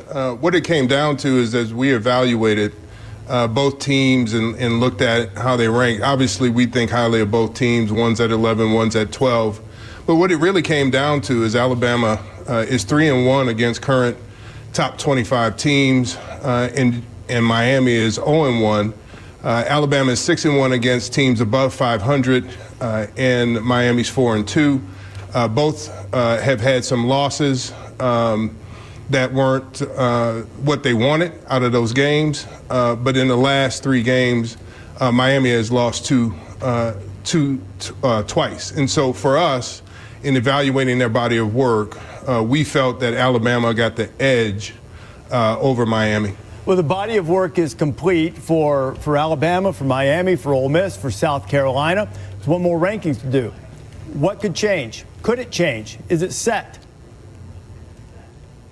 Yes, it could change. It all depends on the outcome of these games. The commissioners have asked us to rank the top 25 through the conference championships, and that's what we intend to do. Okay. We have high regard, as I've said before, for those who are playing in those conference championships, and we will closely evaluate those games and the outcome of those games to rank the top 25. Okay, so that's the explanation from the College Football Playoff Committee Chair, Ward Manuel, the athletic director at Michigan. There was a good example of what the committee did here based off previous College Football Playoff Committee's decision-making. Now, I know the committee changes almost on an annual basis, and I know that it's a definitely different conversation with a 12-team playoff versus a 4-team playoff. Do you remember what happened in 2014, which was the first year of the playoff? Yeah. So you've got Ohio State ended up being the national champion. Right. But do you remember how it was that Ohio State got in? Yeah, I got all the way down to Cardell Jones, QB3, who routed Wisconsin in the Big Ten championship. And they beat Alabama in the semifinal with Blake Sims playing quarterback at Bama. Lane Kiffin was the OC. David Hale brings up this scenario from 2014 where the committee had a decision to make between 11-1 TCU and 11-1 Baylor. Regular season, Baylor had beaten TCU head-to-head by 3 points, but the Bears also had a rather ugly 41-27 loss to West Virginia. Big 12 at the time, no conference championship game, leaving it to the committee to make the decision on who was more deserving of the number 4 spot. So who got in between TCU and Baylor? Neither. Ohio State got in. Yeah. So what they ultimately ended up looking for is what is the simplest solution to the problem that we are presented with. And the simplest solution, based on how I'm hearing Ward Manuel say, or how I'm hearing Ward Manuel talk about it, is that Alabama, based on all the descriptors that he just listed, makes more sense to put over a Miami team that had experienced the kind of losses that this Miami team did, living on a razor's edge all year long and just having superior quarterback play to bail them out. The defense, frankly, betrayed Cam Ward this year. Yeah. I don't have a problem saying that. I don't know that the coaching was necessarily great situationally around Cam Ward as well to put him in some of these precarious positions. But whatever. Cam Ward was good enough to survive that for the bulk of the season until he wasn't at the very end when Miami gives it. Was it 21-0? Yeah, it was 21-0. Syracuse, and that you saw the way that game played itself out. So I accept that answer. I don't believe that to be Bama bias. Is there any flaw in the logic that I'm missing? Well, I disagree with you in that that's just the easiest thing. That's the cleanest thing to me is to put in 10-2 Miami. That to me is cleaner than putting in a 3-loss Bama, putting in the team that got blown out by a very average Oklahoma team just a couple weeks ago. That's a little dirtier. You know, there's more muck in that you got to sort through and explain than just putting in 10-2 Miami. They have the better record. Oh, yeah. You put them in. That would have been way cleaner. simpler with a 4-team and less playoff. people would have been pissed off about it. It's a 4-team playoff versus a 12-team playoff, the scenario that I've just painted. It's obviously gotten more complicated with the 12-team playoff. So there is that looming bias. There just is. But I don't think it means it's a slam dunk that Bama gets in. It also doesn't mean I disagree with Bama being in over Miami, but that's also because I believe head-to-head Alabama would beat Miami. That's just what I believe. But that's obviously not, the path that the committee needs to be going down. But it kind of feels like a lot. Does feel that way. It feels like even if it's subconscious, it feels like they just end up taking the team where they say, yeah, this team has this and this team has this. We probably think Bama's better than Miami, so let's put Bama. But his logic about the ranked wins is sound. They've always cared more about who you've beaten than who you've lost to. And maybe to them, the losses for Miami kind of wash out with Bama's 3 losses, even though Bama, no doubt, has 2 losses that are worse. But Bama's wins are just so much better, and it's not even remotely close. And they're going to go with the team with the better wins. It doesn't mean Bama is in the playoff. Again, I reiterate, if SMU loses in a close game to Clemson, I will be surprised if SMU is not the pick over Alabama. I think it would be ridiculous if a 3-loss Alabama got in over an SMU team that earned their way into a conference championship by going unbeaten in the ACC. That would mean SMU drops what? They would have to drop to 12. So SMU dropped 4 spots for losing their conference championship. And depending on to your point about how close that margin of defeat is in that hypothetical where they lose, and it's entirely possible that they go beat Clemson. Oh, absolutely. And then Bama is in. Yeah. Without question. 615-737-1045. We got calls to take on the college football playoff. We'll also talk about the best potential first-round matchups based on how the bracket looks right now and how the bracket could end up looking after conference championship weekend. I'm Buck Rising. It's 104.5 The Zone.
12:01, good afternoon from the 104.5 The Zone Studios. I'm Lucas Panzica. The penultimate college football playoff ranking came out Tuesday night. Tennessee coming in at number 7, making them the number 9 seed and matching them up with Ohio State and Columbus in the first round as it currently stands. Alabama snuck in at number 11 in front of Miami and the other 3-loss SEC teams. Bama currently the last team in. The final ranking will come out Sunday after conference championship weekend. College hoops, the Tennessee Vols routed Syracuse at home 96-70 in the SEC ACC Challenge. Chaz Lanier with 26 points. The Vols off to their best start since 2000-2001. Tennessee is 8-0. The SEC ACC Challenge continues on tonight. Auburn taking on Duke. Alabama at UNC. Vanderbilt off to a 7-1 start. They are at Virginia Tech. That is an 8:15 tip-off. Titans on the practice field this afternoon, getting ready to come back home to host the Jags Sunday. Safety Julius Wood was placed on the NFL suspended list Tuesday, suspended 6 games for violating the NFL's performance-enhancing substance policy. The Nashville Predators are north of the border this week, starting with the game at the Toronto Maple Leafs tonight. Puck drop at 6:30. For all your foundation repairs and waterproofing needs, visit USSTN.com. Breaking news at once on your home for the Titans and Vols. This is 104.5 The Zone.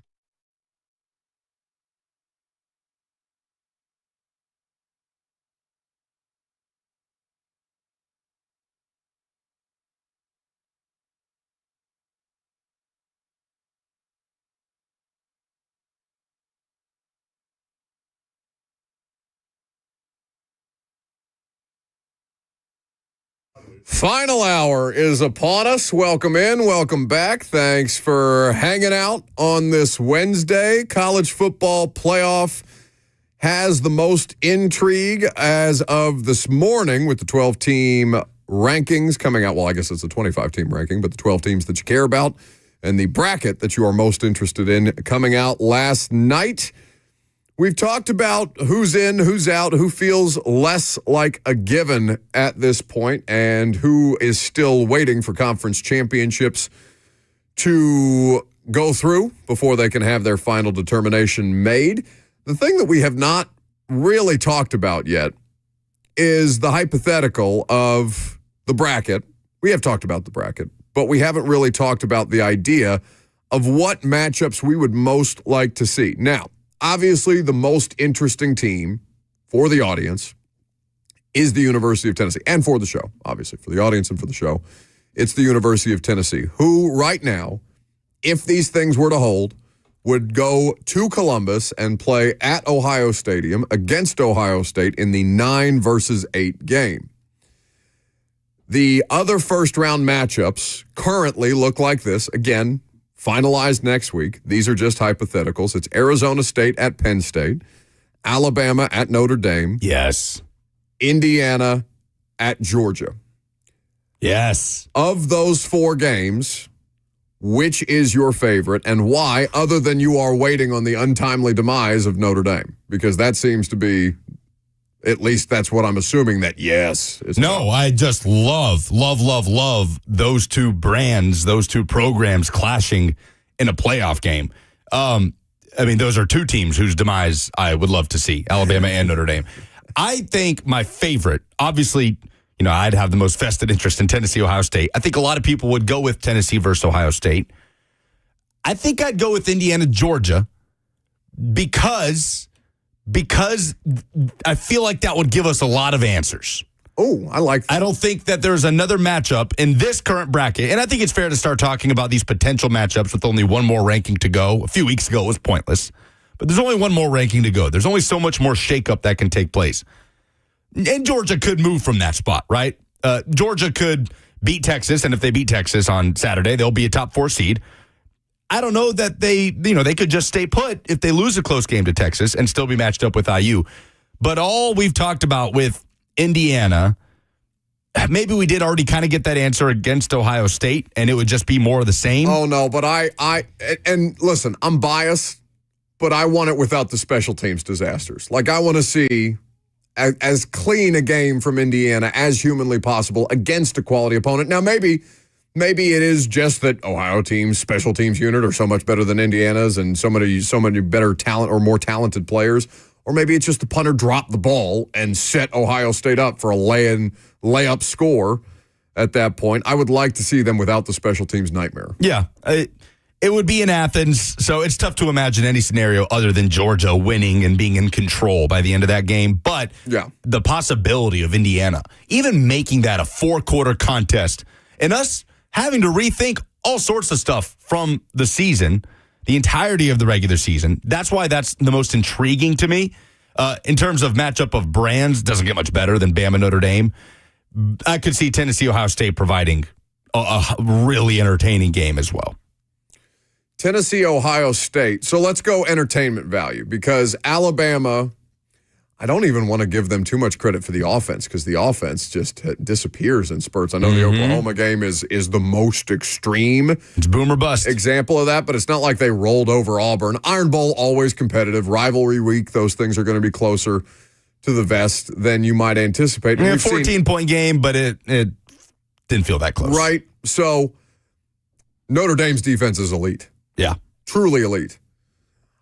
That would be vengeance for Notre Dame, or at least the opportunity for vengeance for Notre Dame to avenge that, what was the year, the Manti Te'o year that they lost the national championship, just got smoked. That would have been the 2012 season. So they could avenge the 2012 ass-kicking on a national stage in the national championship game here because this is a vulnerable Alabama team, especially against what Notre Dame does best. At this point, I don't know that would be the most competitive game. You are correct. That would be the most compelling brand matchup. Tennessee, Ohio State. Tennessee's defense against an Ohio State offense that does just want to win with explosive plays and drown you that way, right? They're not gonna try and paper cut you to death. They're not gonna take their chances by just running more plays and trying to wear out your defense. They're gonna try and quick strike you if they can because they got the players to do it. Tennessee's offense looking the most like the Tennessee offense we expected it to look this past week against Vanderbilt after the special teams gaffes and everything that led them to be down 14-0 at the very start of that game and to dig themselves out to win decisively against a Vanderbilt team that just can't keep up with them right now. Because Indiana, Georgia, I'm just programmed to think that wouldn't be a game because of who Indiana has been my entire life. But I don't know that's very clearly not this Indiana team anymore or not this Indiana program anymore. Maybe not just this Indiana team. But their only opportunity to go up against an opponent of that caliber. Yeah. The thing that we expected would happen happened. So that is in the back of my head about the level of competitiveness that Indiana would bring to Athens. That's a tall task for anybody, no matter what your pedigree is. So Tennessee, Ohio State at least has the opportunity to be the best game if this was to be the bracket by the time we finalize these things next week. Yeah, I agree. They may not be playing Ohio State, though, depending on how the Big Ten title game goes. Sure. 615-737-1045 is the number. If you want to jump in, let's go to Peyton up next. How are you, Buck? Good. I think if there's any fan base that should be mad, or personally, I think that South Carolina should be in over Alabama. I know Alabama does have good wins, but I don't think they're that great as the committee wants to project them to be. And also, I'm a Notre Dame fan. I'm just curious on your thoughts as to how far you think they can go, because I think they'll end up getting the 5 seed. I think they're going to jump Penn State because I think Penn State's going to get probably thumped by Oregon. So just your thoughts, I'll hang up. Appreciate you guys. Yeah, thanks for the call. I could know. So let's just entertain the hypothetical of this Notre Dame team winning it all. Like what would keep them from being able to roll through the college football playoff this way? Man, Riley Leonard has been better. He's been a lot better than he was at the start of the season. I like their running backs a lot. I like their ground game. Obviously, the defense is the reason why they are competing for a college football playoff spot at this point. How far could they go? I think they could win a first-round game, but it would be tough for me to. Right now, they would go and play. They would go and play who? SMU in this bracket? They would, if they were to beat Alabama, as it currently stands, they would go on to play SMU. So, could they beat Alabama and beat SMU? Yeah, they could beat Alabama, SMU, get to the semifinals, and us be having a different conversation. So if it's just so much, I just don't know what their final playoff path is going to be to tell you how far I think that they could make it against opponents that I know that they would have to face. But I definitely, could they beat every team in the first round? Let's just do it that way. Is Notre Dame capable of beating every team in the first round? I would agree. They're capable, but the thing Notre Dame has struggled with is a downfield passing attack that they haven't needed to lean on much this year. They did play a USC team that is not very good this year, but Lincoln Riley still knows how to draw up an offense, and USC hung 35 on them. So I am curious about Notre Dame's defense going up against elite quarterback play, because that's not something they've done all year. I mean, who's the best quarterback Notre Dame has faced this year? In the opener against A&M, and they played Connor Wegman, who ended up getting benched and is in the portal right now.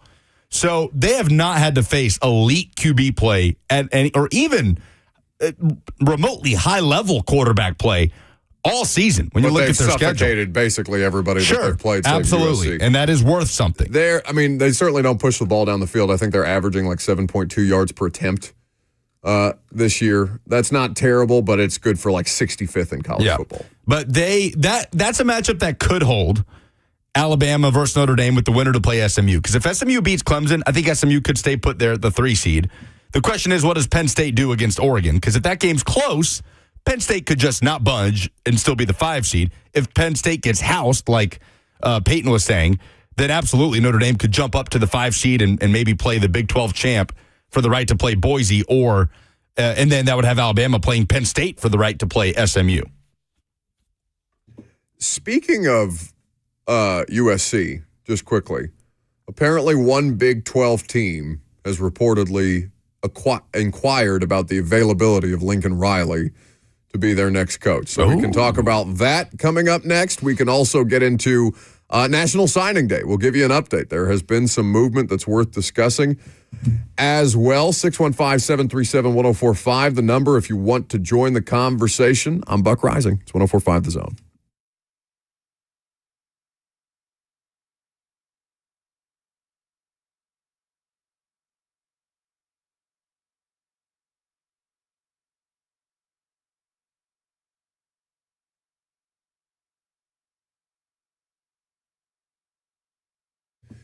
The Tennessee Men's Clinic is here to help guys who assume that if the pills don't work for ED, they have no other options than to seek treatment elsewhere, like treatments that involve irreversible surgery. The sad reality is that if you go to a doctor to get ED treatment, those may be the only protocols that they have available for you. Please, men, do not go through irreversible surgery to treat your issues before you have talked to the experts at the Tennessee Men's Clinic. They specialize in men's sexual health issues. It's all they do. It makes them the experts in the field, and their protocols are patient-centered and customized to your needs. Don't trust your health to an online pharmacy, and don't feel like you're out of options. We want you to understand all the options that you have available for you when it comes to ED treatment.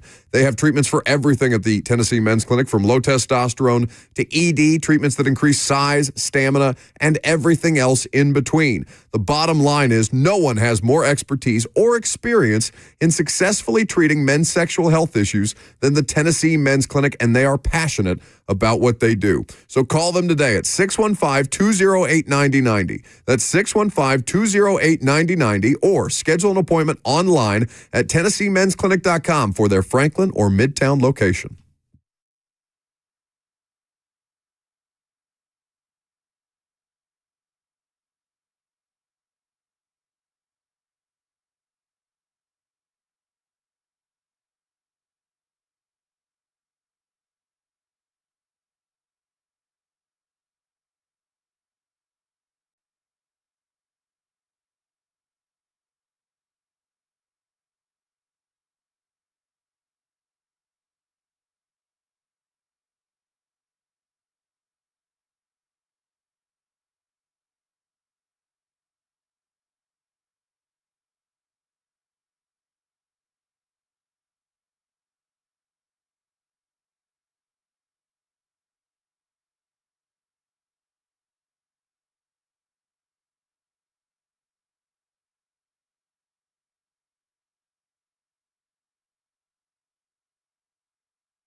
Welcome back to the show, fueled by Hattie B's Hot Chicken. So we were just talking about ideal or entertaining college football playoff first-round matchups, understanding, of course, that this thing has yet to be finalized until next week. We'll get through conference championship weekend, and then finally, mercifully, we can actually talk about these hypothetical matchups. They will no longer be hypotheticals. They will be matchups, in fact. Now, Josh Heupel, it's rare that we play Josh Heupel audio because he is intentionally uninteresting at a podium, which I respect. That's fine if that's how he chooses to give his press conferences, but it's rare we have occasion to play something that Josh Heupel said. We do today because he was asked about the idea of traveling. So say, for example, this holds and Tennessee would travel to Ohio State. It's looking like Tennessee is definitely not going to host a playoff game. So that is pending some results this weekend, but it is more likely than not that Tennessee will not host a college football playoff game, which is too bad because Neyland Stadium for a college football playoff game would be electric. But them's the breaks. Handle business against Arkansas. Yeah. That's just kind of, be more competitive maybe against a Georgia team that didn't flatten you, but kind of did. You could have a better case than this team ultimately does. But we understand how this season went. We understand what is likely to happen. And Josh Heupel has asked about the idea that some of you have brought up with us that it's tough to ask an SEC team to go play, for example, in Columbus, Ohio in the middle of December. If you're not of the mindset going into this thing, anyone, anywhere, anytime, then you're just there to have a cup of coffee anyway. So this is a highly competitive group. We'll play where we play. We'll play who we play, and let's go put the ball down. Let's go put the ball down. I love that. That's such a great finishing line from a football coach, from anybody in football. Just go put the ball down. No, we don't care, Homer Road. I'm so quick on the trigger with the Rocky Top. Yeah, it's always back there waiting for me. I am looking forward to, and again, who knows if Tennessee, what would have to happen? Like Penn State would have to get their doors blown off and then drop 4 or 5 spots. Doubtful because Ohio State only dropped 4 after losing embarrassingly at home to an unranked Michigan. So yeah, it is tough to envision the path. The path is not dead, but it's like, it's kind of, it's not quite as grim as the Titans' playoff chances because technically they're still alive. Mathematically, they're still alive. I am looking forward to 0.2% chance. I am looking forward to the Joey Galloways of the world, the welcome to the cold to Tennessee, not realizing that it's literally in the mountains and it gets freezing cold in Knoxville. But I don't know, man. That Midwest cold is so different. It's true. I as somebody Midwest, who is, I haven't lived in Knoxville, Tennessee. The cold wind. The wind. Hits different because there's no mountains to block it. Yeah. No, I'm with you on that. There was a time in my life, now I'm soft and I live in the South and I'm very happy to because the coldest it gets here is, somewhere in the 20s every once in a while. I don't got to deal with it. Walking to class in Bloomington, Indiana in 3 feet of snow in negative 12-degree weather before the wind, It'll change things about a person. We can have this discussion maybe tomorrow. Who would you rather play if you're a Tennessee fan? Actually, we do have it as a poll. Who would you rather play, Ohio State or Penn State? As a neutral, what game would you rather watch? Ooh. What game is more, let's put football aside for a sec. What game would be more aesthetically pleasing to you? Tennessee to Ohio State or Tennessee going to Happy Valley? Tennessee going to Ohio State would be aesthetically more attractive to me. I don't know. I don't think Penn State would be favored in that game against Tennessee. Yeah, I don't know. As a Tennessee fan, which if Penn State's not favored, what's going to happen to James Franklin? Oh no. Oh, they need to be favored. Yeah, they only win games. That's what I'm saying. Favored in. It's Pate's whole theory on James Franklin. It's true. He's the most properly rated coach in the history of rating coaches because he does not win the games that he's not favored in. He only wins the games that he is favored in. This would put that to the ultimate test. That would be fascinating. So there is it makes it more interesting because depending on what the point spread is, I'm not going to make my decision ultimately just based on the point spread, but I would be curious to see if Penn State was favored against Tennessee first and foremost, and then if not, how Penn State handled themselves. Because the whole James Franklin thing is loses to Ohio State / Michigan and beats everybody else, but there's such a huge gap between the Ohio State and Michigans and the everybody else's of the Big Ten, especially this year. Yeah.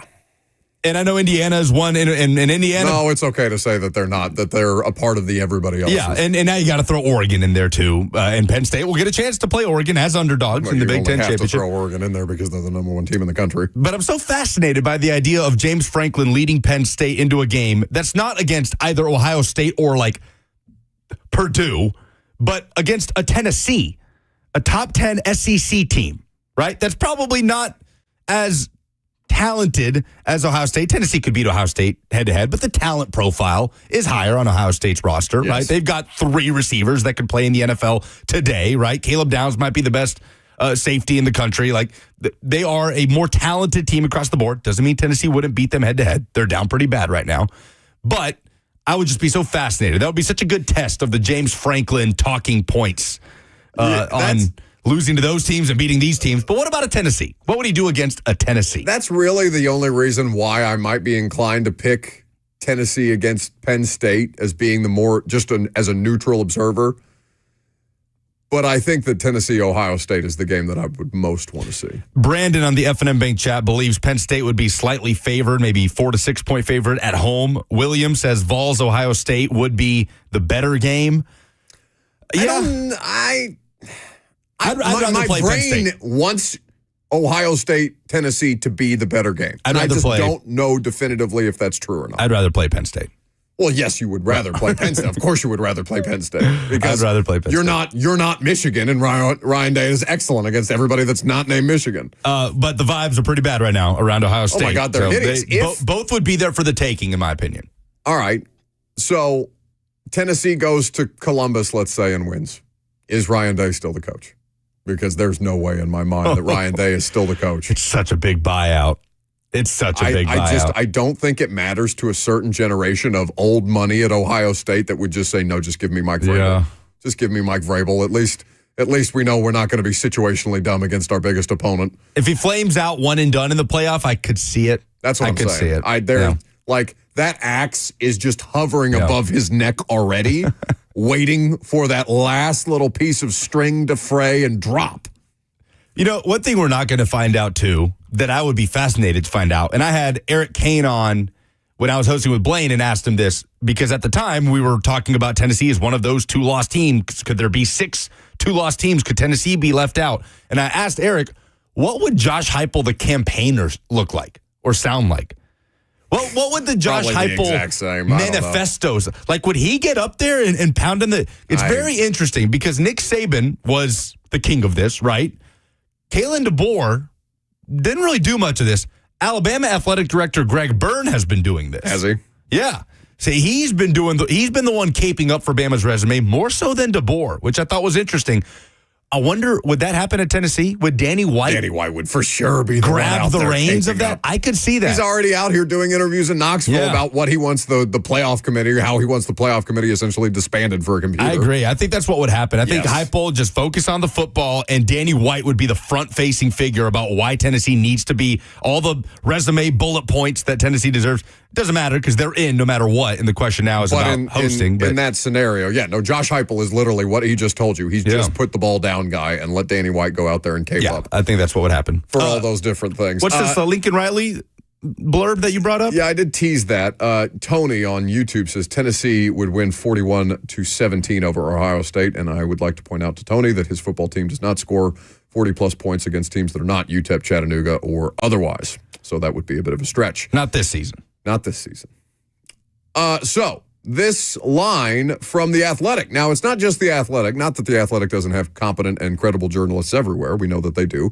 But this is a very, very credible person that's reporting on Lincoln Riley here. It's Bruce Feldman at The Athletic saying that UCF has made inquiries about USC coach Lincoln Riley. They have inquired about the availability of Riley as it searches for Gus Malzahn's replacement. Yeah, we hadn't talked about that. He just resigned to go be the OC at Florida State and work for his former protege, Mike Norvell. Well, there's probably something cool there. You know, it's just kind of like Vic Fangio just deciding he didn't want the Dolphins job anymore and he wants to go coach in Philadelphia to be closer to family. And now their defense is excellent and Miami's has kind of fallen off a little bit, even though people didn't apparently like Vic Fangio there. Anyway, no indication whatsoever that UCF is in where, Orlando? Yeah. Be tough to go from Los Angeles to Orlando. It'd be really, really tough. I like that's the report. UCF has inquired about Lincoln Riley. No indication he's interested in making the move. I can't imagine that he would be interested. He is 3 years into a 10-year contract that would pay him about $10 million a year. Oof. Yeah, that's not going great. No, it's not going well at all. It's like the time that the Raiders gave John Gruden a 10-year, $100 million contract, and that didn't go. The Jimbo one comes to mind. Jimbo is a similar contract there. Now, they are, the figures aren't out there because it's a private school at USC, which I oftentimes forget. I do too. But Lincoln Riley is not long for that job, whether it's UCF or not. It's another hefty buyout. Yeah, but there's no hot seat talk that I'm aware of. Shouldn't there be? He just lost a blue chip quarterback to flip to Colorado, go play for Prime. That's what I'm saying. Like, he did the portal thing. They were immediately competitive. He brought over all his Oklahoma players. Yeah, with Caleb Williams playing quarterback. Yeah, like they did the portal king thing. Maybe not first, but they fell short of the playoff and lost. They did a good bit of it, right? And then they didn't accomplish anything because all of a sudden they had 3 Pac-12 losses. Got shredded by Tyjae Spears and Tulane in the Cotton Bowl. And you're never seeing the Heisman Trophy winning quarterback participate in the college football playoff. Like, it just never happened, which is such a bizarre thing to think about because Caleb Williams is truly a special player, and he just didn't even sniff it. Wait. You didn't say that the Heisman Trophy quarterback has never participated in the playoff. No. I said you didn't see Jaden Daniels won the Heisman Trophy last year, but no, but you're right. The last couple of years, we have not seen the Heisman Trophy winner in the playoff. So there's something there, but either way, Lincoln Riley at USC. My question is just how much does USC money still care about Lincoln Riley or care about their football program? Agent Estot on the F&M Bank chat says, take him because we're tired of Lincoln's bleep in L.A. Isn't it so fascinating that what would you say are the 2 splashiest college football coaching hires of the last, I don't even know, we could say the last decade? Brian Kelly, the LSU was weird. Brian Kelly from Notre Dame to LSU and Lincoln Riley from Oklahoma to USC were the most, leaving marquee program for marquee program, wow hires. Yeah. And both of those. Bad. It's not to say either of them are close to getting fired, but man, the vibes are not good around either one. Who is closer to being fired between Brian Kelly and Lincoln Riley? That's a fascinating question. I think it's pretty clearly Brian Kelly, right? Just for what LSU's expectations are. USC, it's been a long time since they have been that level of mattering, right? Yeah. National title contender type of mattering. LSU feels like their expectation, and probably is their expectation, is to compete for a national championship basically every year. Brian Kelly feels like he's closer to the X than Lincoln Riley does. Even though Riley had a worse season this year, I don't know that he had a more disappointing season. Lincoln Riley did beat Brian Kelly head-to-head in week 1 in Vegas. Both coaches are going to get the opportunity to get it back on track.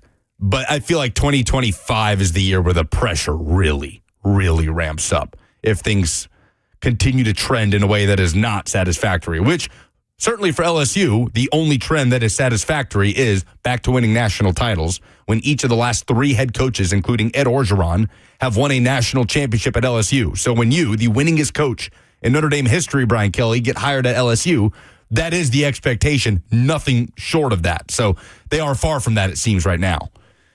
Man, it is just fascinating that those hire. And then when you look at the ones that have worked, the ones that have been the most successful, it's Oregon hiring Georgia defense coordinator Dan Lanning, right? Relative to expectation. Josh Heupel from UCF to Tennessee, which was a disappointing hire for Tennessee fans. It was an incredibly underwhelming hire at the time. Did you not want that hire? It was like, yeah, it's all right. There's a good bridge. All right, yeah. That was your opinion? My opinion at the time was, okay, it's going to be fun again. The offense has been anemic for the last couple of years under Pruitt.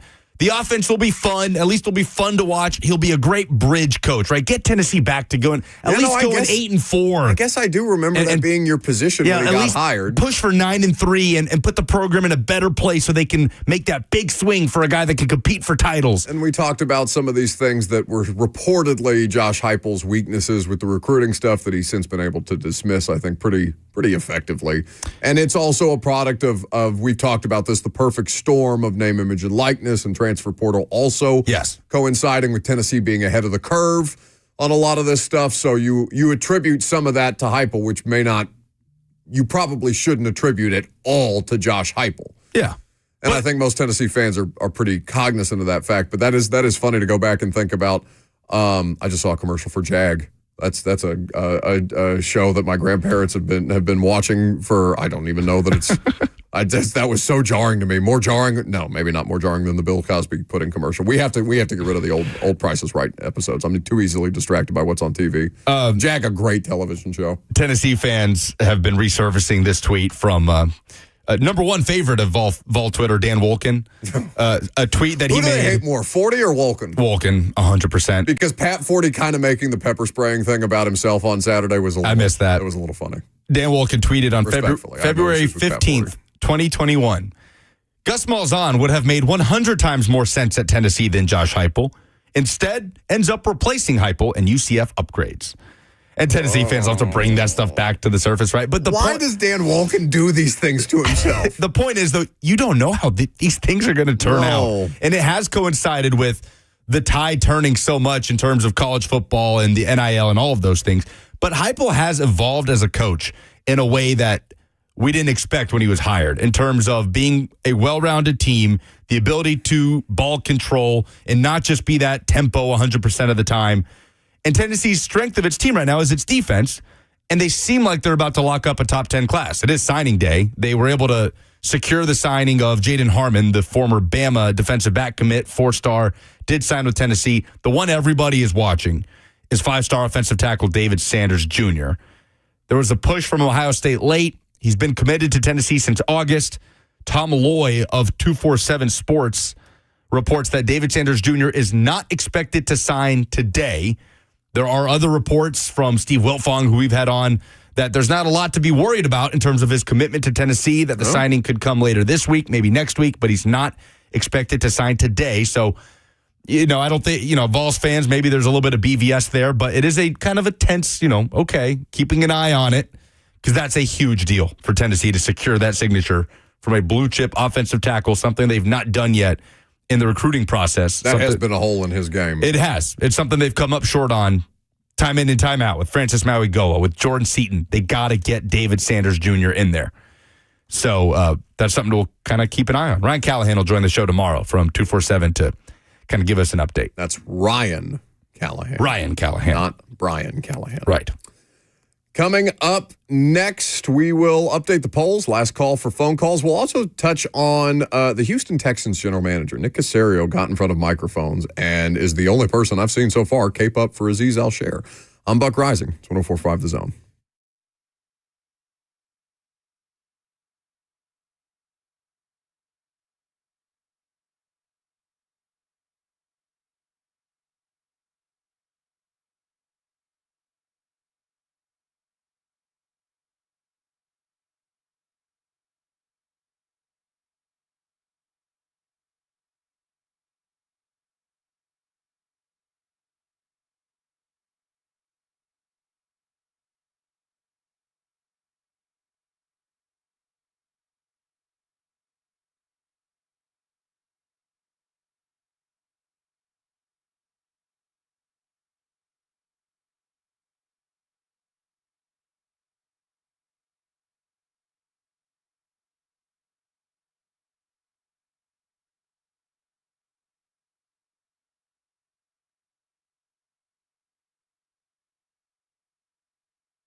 Welcome back to the show. We are fueled by Hattie B's Hot Chicken.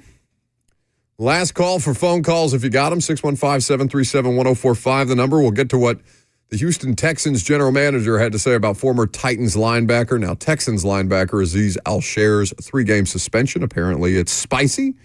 I haven't heard it myself yet, but we will do so together in just a moment. Meanwhile, we've still got more calls on the college football playoff discussion that we've been having. 615-737-1045. Like I mentioned, Scotty is up next. Hey, guys. Hey. I'm just curious. All these conference games going on this weekend, what does that make them automatically in the playoffs? Or, because in the past, you'd have conference games where they would drop way back in the bowls, and they were just lucky to be there because they had a weak conference. I'll shut up and listen. Thanks. Yeah, Scotty, the 5 highest-ranked conference champions get in. So conference championship weekend is happening. All the conference championship winners will be in, with the exception of likely Army versus Tulane, because the winner of that game likely will not be ranked higher than the winner between Boise and UNLV, and only the one highest-ranked G5 conference champ gets in. The question is, will SMU be penalized for making their conference championship game if they lose to Clemson? I just saw Rhett Lashley, SMU head coach, on with Andy Staples and Ari Wasserman of On3 Sports. He had this quote: "If all of our guys got COVID today and we had to cancel the game, we'd be in." So think about that. And then if SMU loses to Clemson on Saturday and gets bounced out, be a tough look for the committee who sat there and told Reese Davis how much they value conference championship games. So that's a big looming question on Saturday if SMU loses. And the manner in which they lose is important, but they're in right now. If they lose that game and are bounced out, then a lot of people are going to be upset. But yeah, the 5 highest-ranked conference champs get auto bids. All right, so we will resume the college football playoff conversation later in the week. We'll obviously talk more about college football. We'll recap whatever happens on signing day, even though it's not officially signing day for apparently players like, is it David Sanders? David Sanders Jr., the offensive tackle that Tennessee is waiting on. Junior. So let's hear from Nick Caserio, who is the Texans general manager. Famously, Azeez Al-Sher suspended for 3 games after a vicious hit on Trevor Lawrence that did knock him out of the game, was apologetic about 24 hours after the fact, but was screaming and blinded by rage in real time and being dragged off the field by his teammates at that point after being ejected from the game. Nick Caserio apparently took issue with the suspension. I think what we take umbrage is just the picture that's been painted about Azeez, his intentions, who he is as a person. I mean, quite frankly, and it's unfair to the individual. It's unfair to the organization. I mean, we love everything about Azeez Al-Sher, what he means to this team, what he brings to this team. He was elected a captain after being here for 4 months. So, again, like, we have a lot of respect for our opponents. We have a lot of respect for other teams in this league. We want to do things the right way. I think D'Amico's explanation about the situation from a defensive perspective yesterday, well, quite frankly, was spot on. You know, it's a tough situation. Again, it's an unfortunate play. And again, going back to the first thing I said, the most important thing is the health and safety of our players. And I'd say the health and well-being of Trevor. And, you know, hopefully Trevor's going to be okay. But to speak on Azeez's intentionality about what he intended to do, some of the comments that have been made, quite frankly, it's embarrassing. So, like, we're going to support Azeez. We love everything about him. We're glad he's a part of this team. So I just wanted to I'm sure I was going to get asked about it, so I figured I might as well address it ahead of time. So, and then at some point we'll probably talk about football, which is what everybody's here to do. So I'll leave it there. He also pointed out some inconsistencies in the way the NFL has penalized situations like this before. If there weren't so many instances of Azeez doing things after the whistle, then I think he's got a stronger case. He's been a bit of a problem. This year specifically, though, I know he's done things like this. Not this specifically. This is the most egregious offense that I think Azeez Al-Sher has had, but there are plenty of players in the NFL.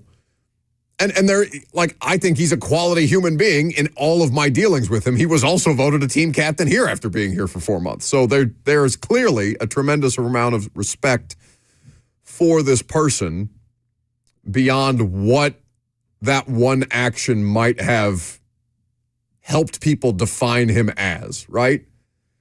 But I don't think you need to as passionately cape up for Azeez Al-Shaair as some people are comfortable doing. Nick Caserio's about the only person comfortable caping up for doing, and he's not doing it on the play. He's doing it on the person. So it's not too much nitpicking there. I think it's fine to defend him against folks that are saying it was personal and he was headhunting and he wanted to get Trevor out of the game. I don't think I believe that, but it was an incredibly dirty hit. So I'm not going to get worked up about a 3-game suspension after watching that play and hearing so many countless former defensive stars in the NFL say, no, that was a dirty, dirty hit. Yeah. So, nothing else to address as far as I know. Are we ready for some polls? I'm going to head out to practice. That was my fault.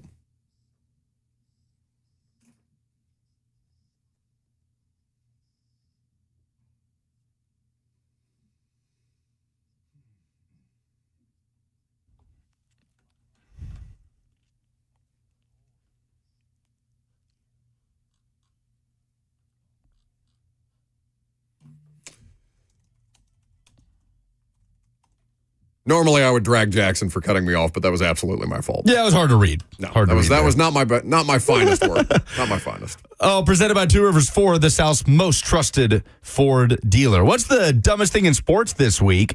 Multiple people, including Tyler, saying Jaquan Jackson leading Pro Bowl voting for returners. Yeah, we didn't get to that. Is this real? It's real. Are you sure? It's on the NFL's website. Bud. Yeah, I see it now.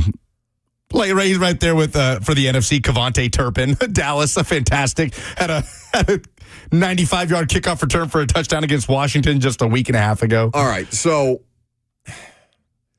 he needs to play better, Jaquan Jackson. He needs to do his job better. I feel like he's going to be asked about this today, and I preemptively feel bad for Jaquan Jackson being asked about something that's completely out of his control. Like, hey, bud, do you think it's a mistake that you got on there for the Pro Bowl voting? I like that, yeah. But that's gonna, whether that's the way that the question is asked. Hey, Jaquan, are you surprised that you're leading AFC returners in Pro Bowl voting?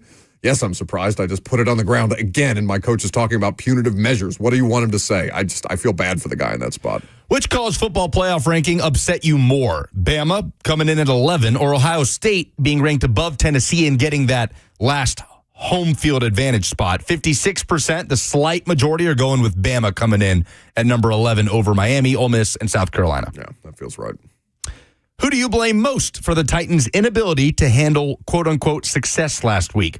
As Jeffrey Simmons laid out the win hangover after the Houston win, 53.6% put it on players instead of coaches. Yeah, man, I mean, the answer is both. Like, that team that lost 42-19 is just wholly unprepared to play that football game, it would seem. But there has to be some onus on players to self-police. If your locker room is so incapable of handling that kind of situation, beating the Houston Texans and the high that you might have felt beating the Houston Texans after having so little success this year, you haven't had any real success to have a hangover about. And I'm sorry, beating the Texans is not sufficient to cause a hangover. I also think that Jeff said something that may not have actually been accurate. Like, they sounded like they had a fine week of practice. It's like Jarvis Brownlee and the Colt thing. They practiced all week in the same weather. It's just something that they're grasping at reasons for why they are so bad. And I just don't think that they have any tangible thing to grasp onto as to why they are so bad. Yeah.